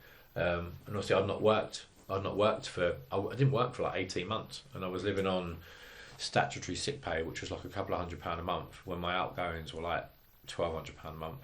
So I got into loads of debt, and even for the last 6 months of lockdown, my parents paid my rent because I'd run out of money, which was emasculating. Again, it almost felt like I'd gone back to 10 years. And so after that, after we came out of lockdown, I then moved from Sheffield to Huddersfield to rent with her, and that's when the issues started. But again, I was too much of a, how can I put this? I didn't see the red flags. Just naive. I was a fool in love. See the best. Thinking in the situation. Yeah, thinking the best. Unbeknownst to me, it was almost like she didn't reveal her true self until I'd left Sheffield and left everybody and left everything I knew, and then it was kind of like, because I didn't know anyone, so it was like it was all kind of around her, which at the time was great. I made that conscious decision to do, but just how things went, I didn't relaunch. I stepped into the online coaching world, and obviously I found my niche in the mental health sector, really. Yeah. So I became the mental health PT, like kind of natural thing. I'm implementing my backstory, my lived experience with my. It's real, isn't it? Yeah. It's a credible story. Yeah. You've been through a lot of stuff. Yeah, and obviously initially it was received very well with like press and NHS. I did loads of talks and I worked with the NHS, but I struggled to find just like one-to-one clients. Did a lot of speaking. Why do you think that was? The modern day view of mental health. Yeah. At the time, no. I was just like, well, it's going to work. I just need to find that one thing, that hook, that whatever. Like, it will click eventually because I've got full belief, and everything I've done in my life has led me up to where I should be now. So it was like it was going to work. I just have to find that sweet spot. And the reality is that I think we're not there as a society even now, even to this day. So me doing this a couple of years ago, it was never not going to work. No, like it's nice to have your name up in lights with the NHS and doing work with like corporate companies, but to actually have a scalable business that's profitable, no. Luckily for me, that decision was made for me. Obviously, I got married in June 23, and then 5 months later I found out, which is probably the biggest news that's ever hit me, is that I can't have kids. I was born with a genetic defect that at the time was diagnosed as Klinefelter syndrome, which is where I was born with a Y chromosome attached to one of my X chromosomes, which apparently just renders you infertile from birth. Right. Did you know about this? No, because obviously, like, your parents know about this. Nobody knew about it. No, nobody knew. No, obviously, it's not until you. This is new news at like what, early 30s? 34, mid 30s. Yeah, 34. Yeah. So obviously, I've never been in a position that I'd wanted kids before. So you've not tried. Yeah. So I've never. Obviously, we just you haven't looked into it, and it's like, you know. No, I've been all that side of my was dormant in terms of, like, it was never in my head. I've only really just learned to look after myself. So the idea of them bringing a kid into the world in my head was not fair. Yeah. Because it's quality of life. I want to give my child the life that I was given by my parents. Yeah. And so unless I've got all my ducks in a row, it's irresponsible. Yeah. So obviously, so we got tested. Obviously, my ex-partner had a daughter from a previous relationship. Yeah. So we just got tested to make sure that we're all good. She got the all clear. I got the phone call. You need to come in and speak to us. And it was like, they found something. I was like, have they? She's like, when was the last time you went to the doctor's, James? I was like, never. I've not been for years. I was like, if they've called you in, it's because they found something. And it was like, okay. Like, my brother went for a round of IVF to have his son. So you were expecting maybe it might be a bit more difficult for you. Yeah, either like low sperm count, or they're swimming all kinds of ways. We need a little bit of work to do. Doesn't matter. And then I think that that was on a Monday morning, the first Monday in November. We went out for dinner on that Saturday, and that's when the topic of conversation got brought up by her about, have you thought about what it is if it's worst case scenario? And I was like, no. Clearly she has. Yeah, and I was like, no. I said, because why would I do that? Because I'd worry about it twice. Yeah, deal with the facts when it comes up. Yeah. I said, so she went, okay, but if it is worst case scenario, what are you going to do? I was like, cry? She went, no, what's the act? I was like, I don't know. Like, adopt? She went, we're not adopting. Like, I'm not going to bring up a kid for however many years, and then at 18 they decide they want to see their parents and bugger off. And it was like, brutal. She went, the only other option would be like sperm donor. And obviously my naive head was like, I've only just married you, why would I let someone else do you? Like, that masculine ego taking over. I was like, we're not doing that. Like, we're not doing that at all. And she was like, I want another kid. So if it is worst case scenario, that is the only option. And if you can't accept that, then we're gonna have to separate. And it was like, going from wanting to have a kid to separating in the space. And it's like we've been married 5 months. Yeah. And it's like, then they shut dinner, or they just shut mains, and it was just like, I just want to go home now. Yeah. Like, I'm not in the fucking mood for this anymore. Good chat over dinner. Great. Yeah. And it was like, so, and it was worst case scenario on the Monday. That, in hindsight, that news and having to go back, she wanted to come into the doctors with me, and I was like, no, based on the talk on Saturday, I'm going to go in, I'm going to deal with whatever this is myself, and then I've got 20 minutes before I drive back home to kind of process it and have some like a thought pattern in my head, instead of you being told at the same time as me, and then I've got to support you and console you and not really deal with it myself. Like, that's where I feel that I've grown as a person. I can be a bit of a walkover in some respects, but there are some things where I'm just like, no, I'm doing this on my own. Get your own ship in order. Yeah. And obviously then I came home and told her, and the two questions were, how the fuck could you do this to me, and have you always known? And it was just rather than, I'm so that's sorry. really bad news. How are you feeling? Yeah. Or come here. Yeah. Yeah. So, and obviously that was the, in hindsight's always wonderful. Imagine if that was the other way. I've said. Imagine if that was the other way. How much of a big deal? Yeah. You know, I'm all for equality and all this sort of stuff and whatever. And I'm not an ancient. I'm 37. Like, we know the world and what opinions people have and stuff. But if that was the boot on the other foot, you'd be the biggest CUNT walking God's given earth. I'd be like the cross between Hitler and Andrew Tate, and I'd be lambasted on social media and that. But because it was a woman, she got all support from my friends. It's acceptable. Yeah, girl power, and you got to do you. You're on your journey. Yeah, you're making your own decisions. Yeah, you're not fair about this poor sod who's just found out he can't have a kid. Yeah, it's like, you do your journey, not when you're married to me. Yeah. Like, there has to be a level of. It's meant to be joint. Yeah. So, but obviously, that was the end of the end of our marriage. Obviously, she checked out, and obviously, unbeknownst to me, she started having an affair, and kind of coerced me into going down to my parents at the start of 2024 for therapy. Obviously it was to get me out of the way. So I was 300 miles away, and I was only supposed to be down there for a month turned into 2, into 3, and then in March I found out that she accidentally reshared that she was on a date on an Instagram story, which she deleted within about 10 seconds. But I'd already seen it, so I knew what I knew. And then I was going up to see her the following week, and obviously I played dumb, because I had this massive insight in my head of, all makes sense now. It all makes sense. So it's like, if I ring her up and confront her, she can just put the phone down. Yeah. You want to confront her. Yeah, and so she can't go anywhere. And I know all my friends were like a really bad idea. You hear these stories of crimes of passion, and it's like, Yeah. I'm not going to kill her. Yeah. Like, and my parents were the exact same thing. Just want to hold her accountable. Yeah, and it was like and no one understood it. No one understood it, and it's just like, from my previous relationships, I've never had closure. I need closure from a marriage. You're going to get that now. Yeah, and that's what I did. And so I went up and I said I saw my stepdaughter for the first time in months, and I was able to read her a bedtime story, put her to bed, say goodnight, and obviously me saying goodnight was me saying goodbye. Mm-hmm. Probably one of the hardest things I've had to do.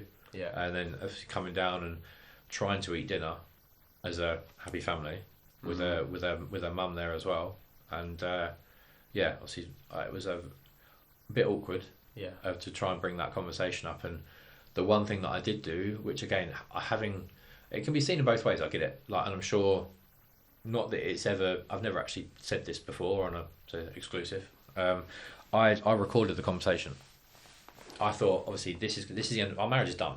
Yeah. And it's like, if I have the type of person that I know that she is now, you need to have something to evidence why she's going to make this. She's going to make my life hell. Yeah. With the divorce and that, so I wanted to get some kind of admission. On the phone. On the phone. I got an admission, but I also got a lot more than what I was bargaining for. Right.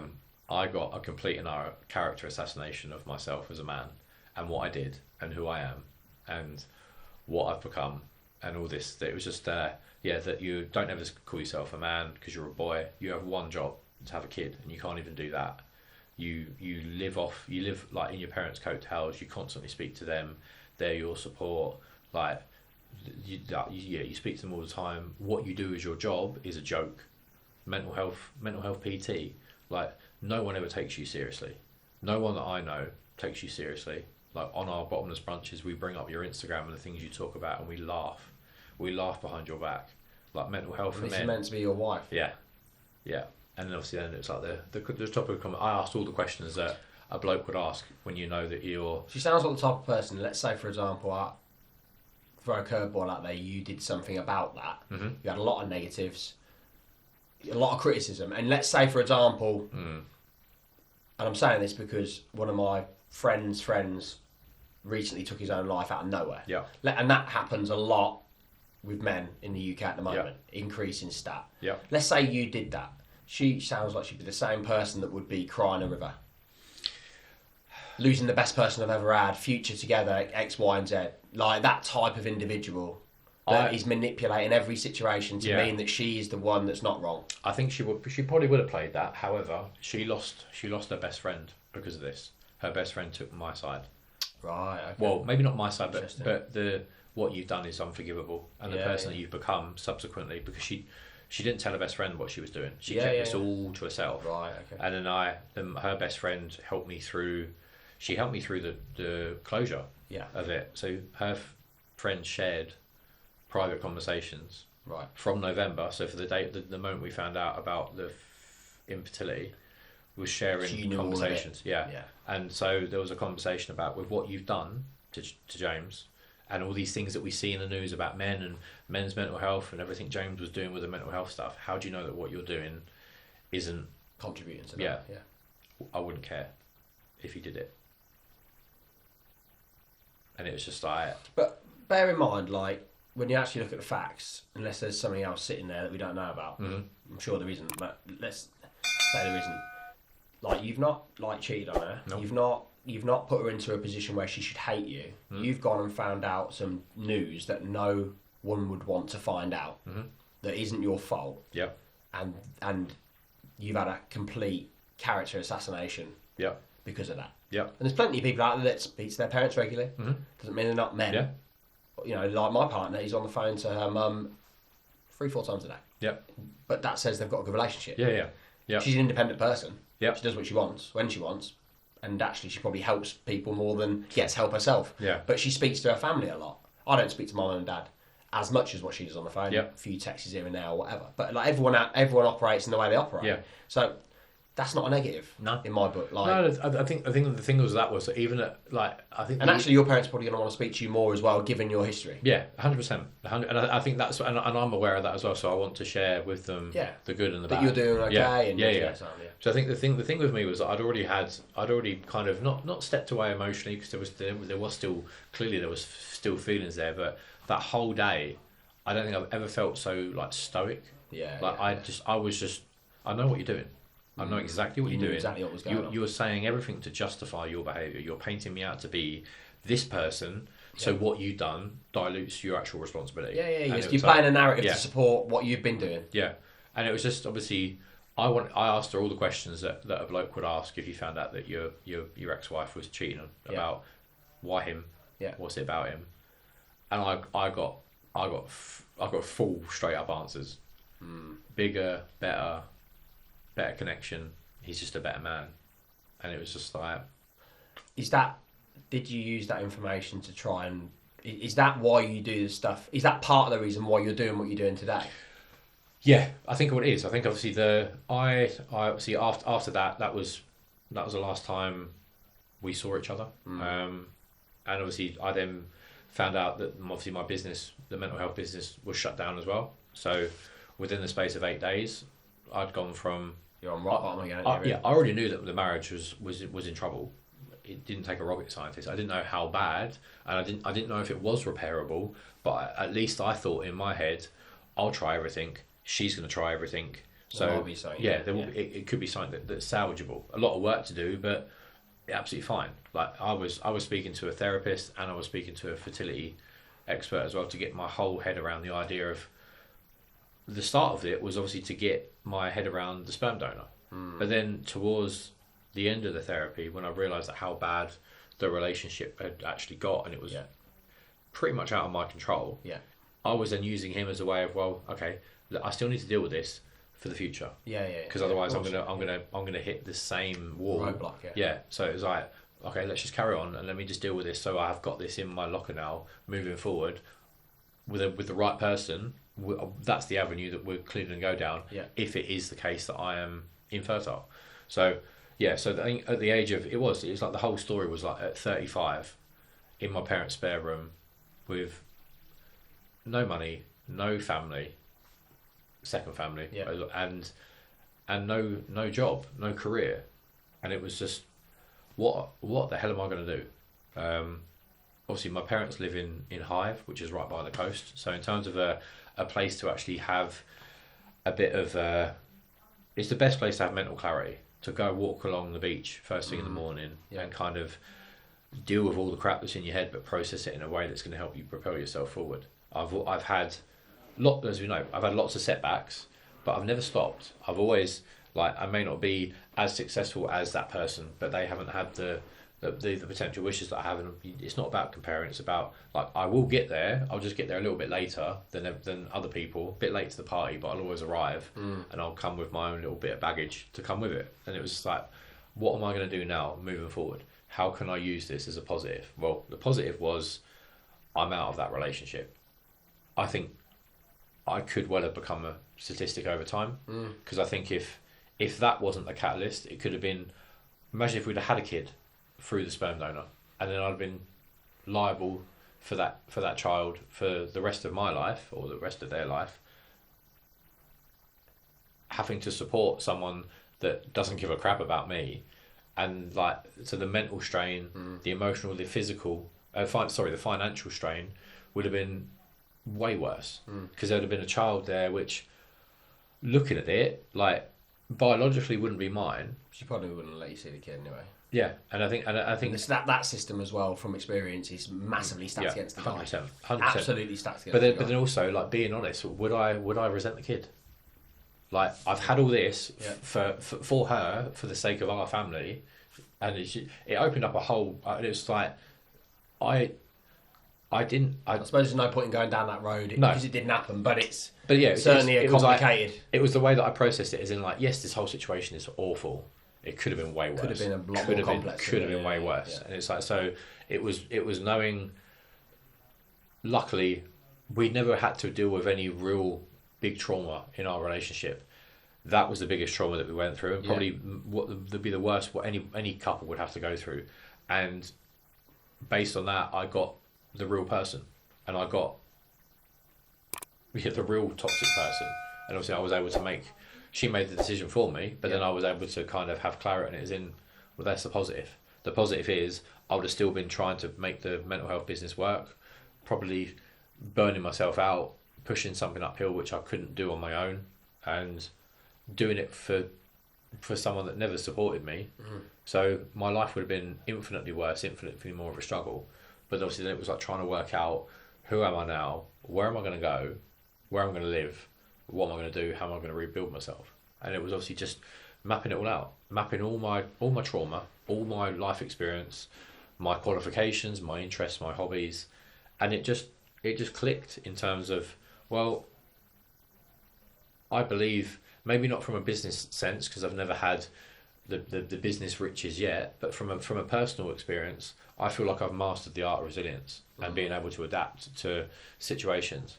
It's like, well, there's clearly a need for that in today's society, because men, we don't know what to do. We're being told, on one end of the scale, it's like the woke culture, and on the other end you've got your Andrew Tates. It's a very divisive space for men to be in. And it's like, and if they've focused on their careers and they've just blinkers on building their career, like they've built a successful business, but at the end of it, they look in the mirror and they don't like the person staring back at them. They're not a family man. Yeah. They don't have this, they don't have that. Yeah, it's like, can you really call yourself a success?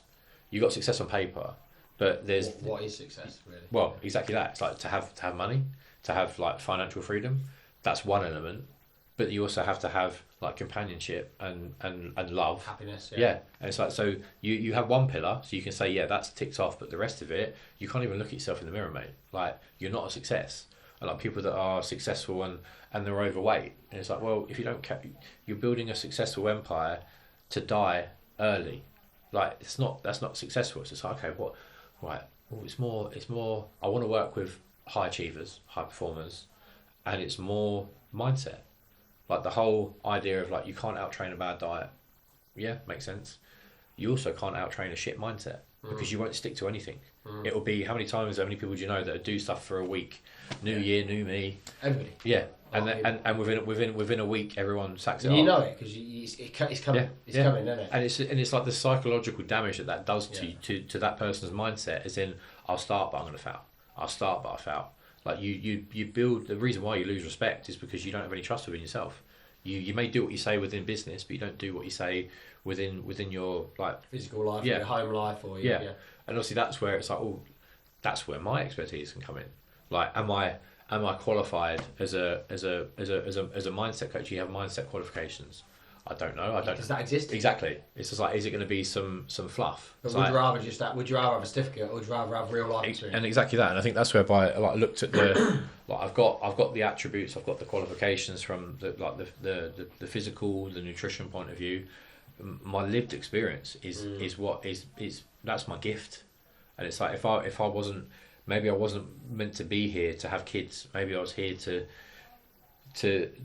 love my partner's son now as if he is my son, and do something to help inspire other men and get them to create every aspect of their life to be success. So talk to me on that then. So talk to me about how you've shaped all of your experiences to create what you're doing now for other business owners, achievers, professionals, and senior people. Yeah. So last August is when I launched Ultimate Body and Mind, and essentially what it is, it's working with people that are, like I said, they could be entrepreneurs, they could be like CEOs, MDs, like high level management. So they have this success on paper, but like we said, the consequence of that is that they're not happy within themselves. They may be that they've focused all their time on work, that they've let their physical appearance go to crap. They spent so much time away from their family that they're providing, but they're not present. They're not there. Yeah. And it's just like, so what in which I do, how I work with them is obviously we'll do like a big like deep dive into everything they do at the minute.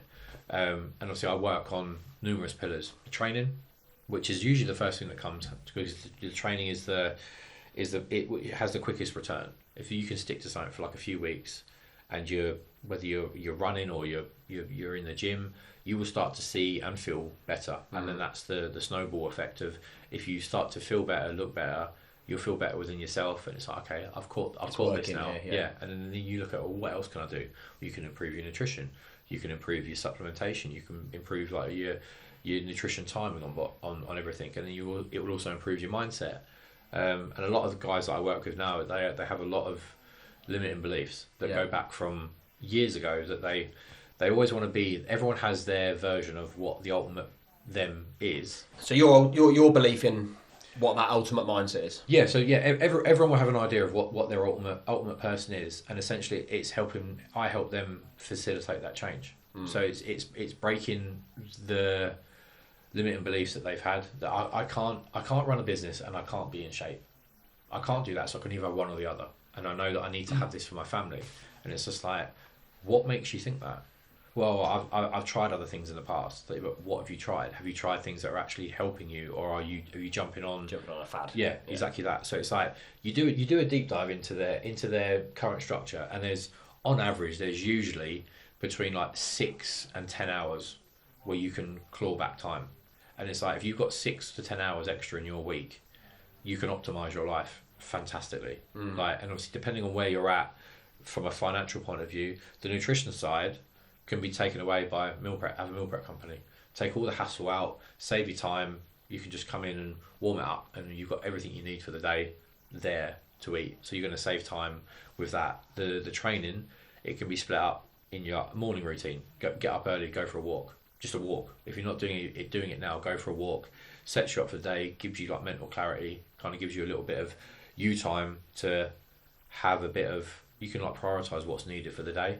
You can also do an early workout, an early gym workout. To me, I do morning cardio, and I usually train in the afternoons. So like my morning cardio, I feel that like I'm ramped up. I'm not wide, like raw, but you feel like you've done ready, something, And it's like that old saying, like, work while the competition are asleep. I don't like that, but you're getting yourself up and ready, and you. Yeah, but I like that. I run 4 times a week. Okay.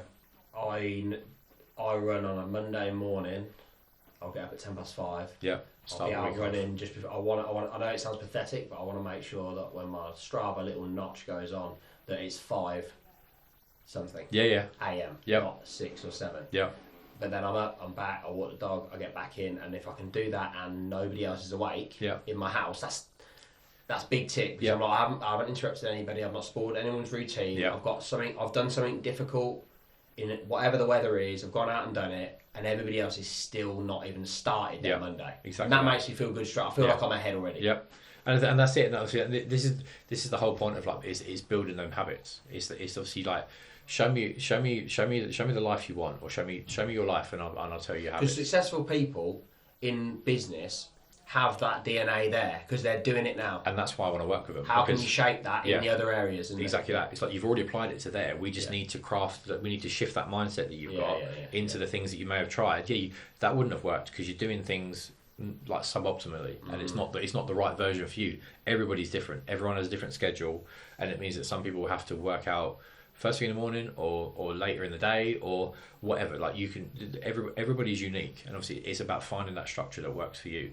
I've got clients now that don't even go to the gym, but does it impair their ability to change their physique? It probably slows it down a bit. And obviously the gym is always... There's a balance in that, isn't there? Exactly. Between all of the things they're trying to juggle with their work, their family, their house. Exactly that. So it sounds like you can still be successful and you can still optimise your life if you're missing that little thing, but you can still go for a walk, or you can go for...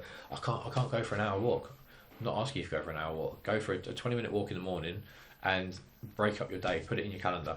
So after lunch, as soon as you've eaten lunch, 20-minute walk. It helps with your digestion as well. It can help you feel more alert, and it's just... You could break it up into 20-minute chunks 3 times a day. There's your hour, and it's just like the things like that. Like, I've never thought of it like that. It's just you don't know what you don't know. Just like I'm sure if I was to speak to you about your business, you would blow my mind about the things that you know.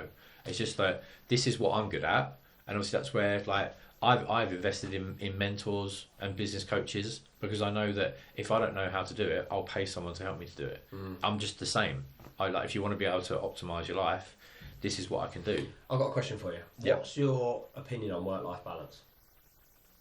No such thing. I don't think there is. I think it's very hard. It's one of them. Everyone will have their own interpretation of it. I think as long as you're happy within yourself, it may well be that you could be happy in yourself, your family could be happy with you, but you're still doing 100-hour weeks. I think it's very much, everything could kind of be out of alignment with what you think would be the normal balance, but you make it work. I think it's more about, how's your work doing? How productive is work? How successful is work doing? How are you within yourself? And how are the people around you? I think like that's, it's a difficult one to answer because I think You're the only person, I've asked that question to probably 10 of my previous 30 odd guests, and nobody said what you said. But I think it's just like, everybody's tried to answer and define work-life balance. You're the only person that's looked me in the eye and said doesn't exist immediately. Yeah. Because that's also what I think. I've always thought the same. Because if you think there's a limit, if you have what you think is a work-life balance, you're putting a limiting belief into something. I look at work-life balance and it doesn't exist. Fact, because you're trying to search for something to validate an issue, or validate something. You're then finding it, putting extra pressure on, trying to create something that doesn't actually exist. Yeah.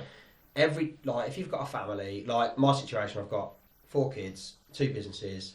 I run 4 times a week. Yeah. Try and get into the gym. I'm not getting in doing the body work that I used to, but I'm prioritising my leg conditioning because I had a knee injury, and I really want to get back doing a little bit of racing every now and again. I ain't that great, but I enjoy it. Yeah. Obviously, we've got work, got family. I have a dog. I have a house. I've got family that I want to see. Yeah. Me and my partner take care of her. Her nan is 99, so we visit her and different things going on. I'd probably say I've always had a life that's pretty busy through my own choices. Yeah. Sometimes shit choices, but through my own choices. Yeah. To balance all that's really complicated and really stressful if you look at it as a work-life balance, because then you're into like what's important, what's not. For me, every day is different. One day my family might really need me, in which case my work will have to take a back step if that's the decision that I make. One day work might be on its fucking arse and I have to be here. And actually, my partner needs to understand that what work contributes to our house and our future means that I have to make a choice to prioritise that today. Yep. And for me, I look at it not as a work-life balance. It's a situation where, like, her nan might be really ill. Yeah. We've had situations where she's been took to hospital, she's fallen over. Nobody can get there. I'm the closest. Yeah. That's the priority. Yeah. You know, my kidney. For me, it's a situation where it's about having a day where you're going to have a load of choices that you're going to have to make, and those choices define who you are. Yeah. And it's not a balance, it's a situation where you've got to be comfortable to know that all the things that are important to you in your life, some days they will win and some days they will lose. Yeah. And that's all it is. Yeah. And when I started to do that in my mid-20s, I was searching for a solution. That solution don't exist. Everybody does. I think even I did it. But I think I came up with that answer as in like, am I doing enough that I can say at the end of the day that I'm doing enough work? Have I had enough calls? Have I checked in with all my clients? Are they all happy? Great, work's done. I've finished the day in a better position. Yeah. Have I gone to the gym? Have I hit my hour exercise? Have I hit my 10,000 steps? Yeah. Have I stood for over 10 hours? Yep. Okay, brilliant. Is my missus happy sleeping next to me? Is she? Have we sat and had dinner together? Have I had time this week to come help her pick up her son from school? Have I done the school run? I always try and do the school run in the mornings. Yeah. So it's just like, okay, and she's happy as well. Well, there you go. That's you won that day. But there'll be days where you won't hit your steps. Yep. There'll be days where you're not able to pick up her son. Yep.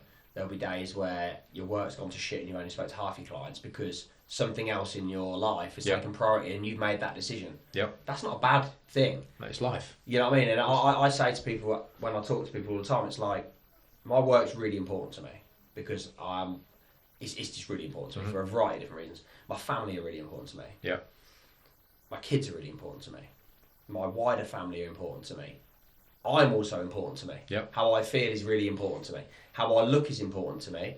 And how I'm operating in my own head is Yeah. important to me. So let's just say that, I'm sure there's more stuff, but let's say 6 things. Yeah. They can't all win. No. They can't all win, and someone called me out on it on an episode. It's not out yet, actually. And I was happy they did in a way. Got into a bit more detail, but they were like, how can you say your work's more important to your family? How can you say that your feelings more important than your kids? Your kids should be the most important. Who says they should be the most important thing to me? I love my kids. Yeah. And they're really important to me. Yeah.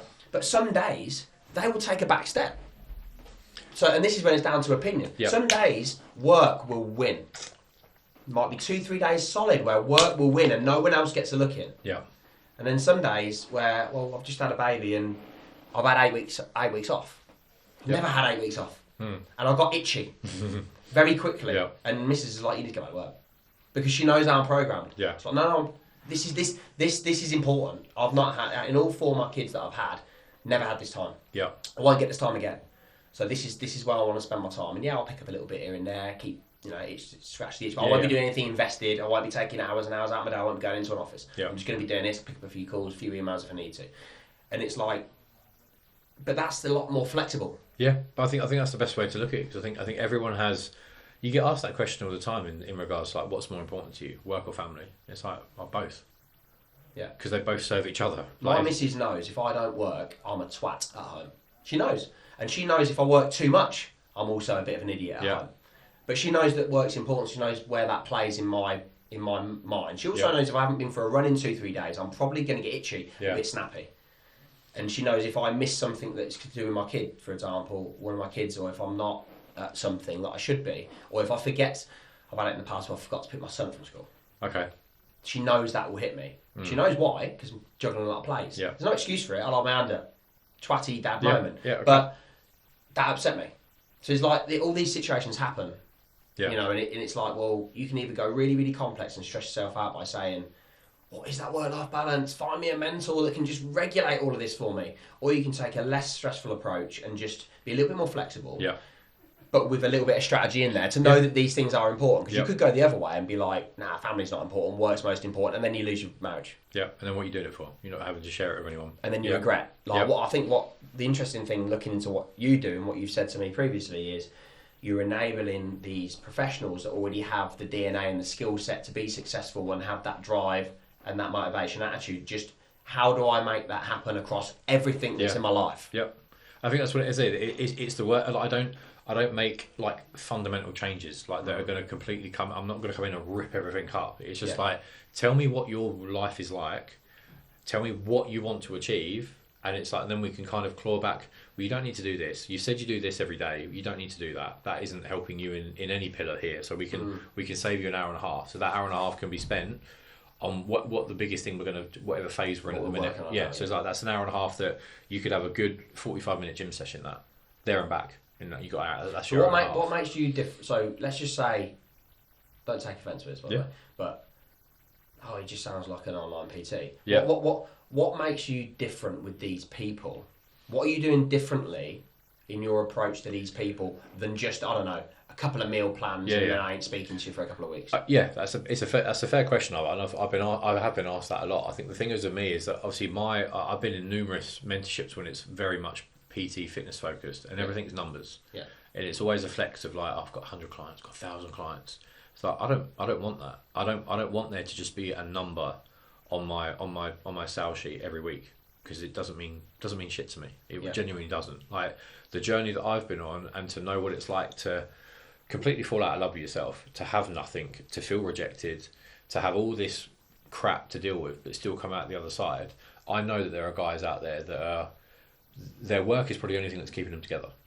And it's just like, to be able to come in, and I do have my own app, and my app, if you just looked at what my app is, you would go online coach, because there's the training program. You need somewhere to bring it together. Yeah, that's the deliverable system. The system is obviously, if you're training somewhere, you're abroad, you've still got me in your pocket. Yeah. All like the training's in there, the nutrition's in there, the daily habit tracker's in there, so the things that make you accountable for your life, the 20, 30 things that you have to do every day to tick off, which most people at the start of it think it's a ball ache. But what it is, it's about teaching you accountability. You know that every day it's like, I know I need to make my bed. Yeah, but do it and tick it off. It's just another way in your head. You grow to love that discipline. Yeah, I think that's what's made me. It's not that I don't want people to kind of emulate me, but discipline and structures keeps me centered. And it's just like, I think some people, especially most of the guys that I work with, it's accountability. I think that's what it is. That's the one thing it's the accountability, and I'm teaching them. I'm holding them accountable. I'm not a boot camp coach. I'm not going to berate you. I'm not going to call you out on you. I'm just going to. It's probably worse what I do. I just put the mirror up. You said you want to be this person. You're not doing it. Like, if there is an issue, tell me. If there's things that we will need to do to remap things, or if there's things going on in your personal life, absolutely fine. We can take a check. This is not it's a marathon. It's not a sprint. Like, it's the real changes happen over a longer period of time. And it's obviously, if you're working with guys that are already extremely busy, sometimes it's very difficult to implement something that they can execute week in, week out. But if you're winning the week, if you're putting in, I don't know, you can only give me 3 days that week, but on them 3 days you've given me it all. Brilliant. I can't expect more from you. Yeah. So it's about that. It's the subtle, fundamental changes that you're building that can unpack and unlock crap that you think has been holding you back for years, and it's not true. So it sounds like dealing with less clients rather than the volume means that you know these people inside out. Yeah, I think with how I work, I think I have max capacity for probably about 30 people. I don't think I could do any more than that without me. It's like economies of scale. I think I'll lose that connection. Yeah. Because it's not like I'm coming here wanting to be your friend. Like, it has got to that point that I have become friends. That like I get to know your whole backstory. What makes you you? How are you wired? Yeah. So I get to know everything over time. But I feel like that gives me more sense of fulfillment. But surely that's got to be the most important part of what you do that sets you apart from the online guys and girls. Which is, you've got thousands and thousands of people. They don't give a shit who you are as long as you're paying a subscription. Yeah. You're looking at it thinking, I've got X amount of clients. Yeah. I've got capacity for X amount of clients because the level of quality and the detail I need to get into understanding these people means I can only do so much. Yeah, exactly that. Because it's like you're investing in me. I need to invest in you. I need to give you as much time. Yeah, as much time as you need. I've with some of them, depending on how local they are to me. Like, we've met up. We've done training sessions together. We've done like. They've spoke to me about business ideas. They just wanted someone to speak to. Yeah. If they're bringing that to the table, that shows an extra level of trust. It is, and I think that's what it is. I think like, and you ain't gonna want to let down that person. So when you think about your accountability side, if you like someone, you're not gonna want to let them down. Yeah, 100%. And I think that's what the thing is with me. I think with the way in which I feel that I build my rapport with my clients is that, like, I will always initiate the conversation about something. I will always give them a truth about me or a bit of trauma, and it's usually probably around the relationship side of things and the fertility stuff. And I think men kind of feel obliged to kind of give you something back. Yeah. And it's in that initial stages that you start to build that connection. Yeah. And it may not be them directly, but it may be. You can't do that just dealing through a faceless app. No, exactly that. So it's just like all the mindset stuff that we do is done on like individual workbooks that we will work through. I give them homework. I give them things to read and to think about, and then they can come back to me like, I've thought about this. Yeah, that's what I was thinking. Like, have you thought about this and this and this? It's like, no, I'll go away and think about it. So it's like it's the small it's a process. Yeah, going through Yeah, exactly that. And the whole thing is like the elevator pitch is like it's just I class myself as a high performance and mindset coach, and I basically help you step into the person that you always wanted to be. You didn't think you could. That's pretty much it. And obviously, yeah, I've got the qualifications, but I've also got more importantly the lived experience that I feel is invaluable. And I think if I didn't use it to what I'm doing now, I've gone through it for nothing. And it's obviously always trying to find the positive out of. So it sounds like that. The want to help somebody else and carving that into a business ticks the box for you, for your purpose. It ticks the box with everyone else because there's real credible things that you've been through, experiences in a variety of different avenues that mean that they should be listening to what you're saying. Plus, not being horrible, you know, when you look at the aesthetic element of it, you know, you look at your Instagram, you're indecent. You're indecent. You're 6'4". You know, dark tan, and you've got and you clearly look after yourself in that respect. And then when you look at where you was, then you know why wouldn't you listen why wouldn't you listen to you in that respect? Do you know what I mean? It begs the question, doesn't it? Yeah, I think it's that. Obviously, like, I initially started out by just from the physical transformation that I can give to people, and obviously over the years, it's evolved into something way more than that. Yeah, so I can get you in shape. That's great. I can put you on a different meal plan that's going to facilitate that change even quicker. Yeah, okay, feel good for that because I'm helping you change. But it's the mindset stuff of kind of rewiring your thought process, and like you said, I think it's because I've done it myself and I know what it's like, and you feel like I've not won the lottery, but it feels like I have. I feel like I've been given like a second chance, and and the way that's all happened through the trauma that I've come through. I've come out of it the other side, and I've learned and I've adapted, and now I'm applying it to something that it does. There are other coaches out there that have been through horrendous stuff. I get it, but it's obviously about finding someone that you feel would get you.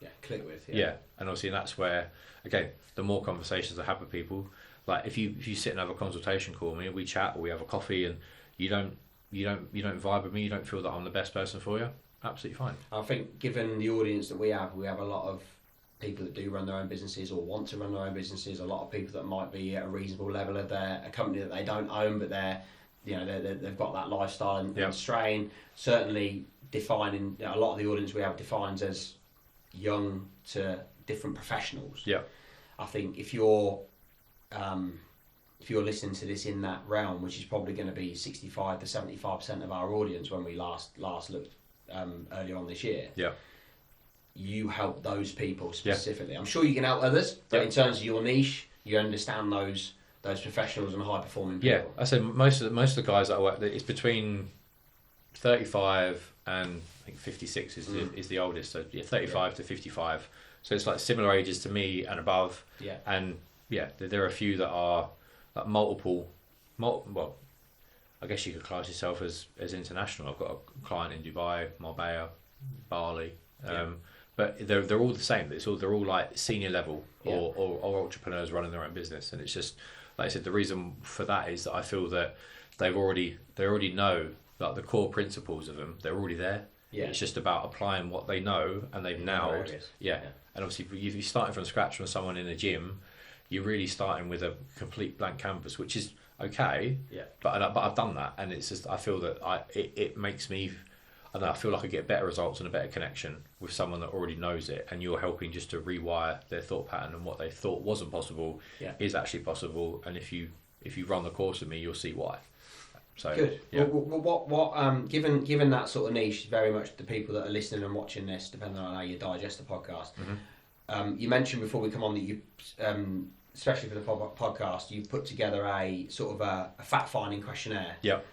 Which we can then link when we send this out on all platforms. Yep. And if you're a man that fits this criteria and like what you hear today and feel that you can really help them get to the next level and be the best person they can in their own situation, maybe that questionnaire is a good place to start to start some engagement with you. Yeah, 100%. I say it's a free questionnaire. There's 25 questions to ask, so it's not one of these like 5 questions and then suddenly I'm going to know that you're inside and out. It's obviously it's more detailed than that because it's specific to actually find out what's going well in your life currently and where you're currently leaking energy.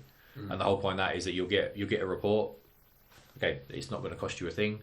If you want to have a conversation about it after, I'll be more than happy to chat with you around it and how you can optimise the areas and what you're doing well.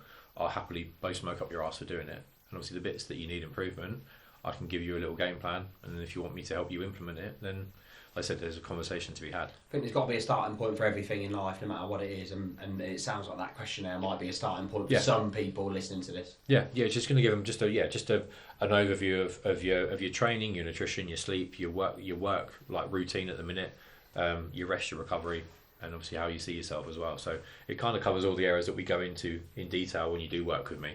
So it's just a bit of a way in which you can kind of start that. Yeah, like a snapshot of where you're currently at. Yeah. Okay, good. Well, it seems like there's value in that and it don't cost anything, so exactly why wouldn't you do it? So we'll link that questionnaire in when we send this out on socials and on the different podcast platforms and watching platforms and stuff. Yeah. Where can people find you other than that? where's best to kind of touch base, and if somebody's interested in having a chat with you or wants to find out a bit more, how can I do that? It'd be Instagram or LinkedIn. It's my two main areas of interest. So yeah, obviously it's James.Roffey on Instagram, and obviously just my name, James Roffey, on LinkedIn. Nice and easy. Cool. Okay, mate. We'll make sure that we tag those bits and pieces in when this goes live as well. And I appreciate you coming on. And like I said, there's a massive backstory and numerous different things that you've kind of eaten up in your life to the point of going from where you was to 37 and now changing that round and putting that into a perspective to help other people is really, really interesting. And I'm sure you're doing great for the clients that you've got and hopefully for clients that you get moving forward, really making a difference for them. And that continues your journey at the end of the day. Yeah. Makes you feel good as well. Exactly that. It's like just put pay it forward approach, isn't it? Yeah. So yeah. Brilliant, mate. Well, look, thanks very much for coming on, James. It's been really interesting. Thanks so much. Cheers, pal. Good man. Hey, mate. Done. Good.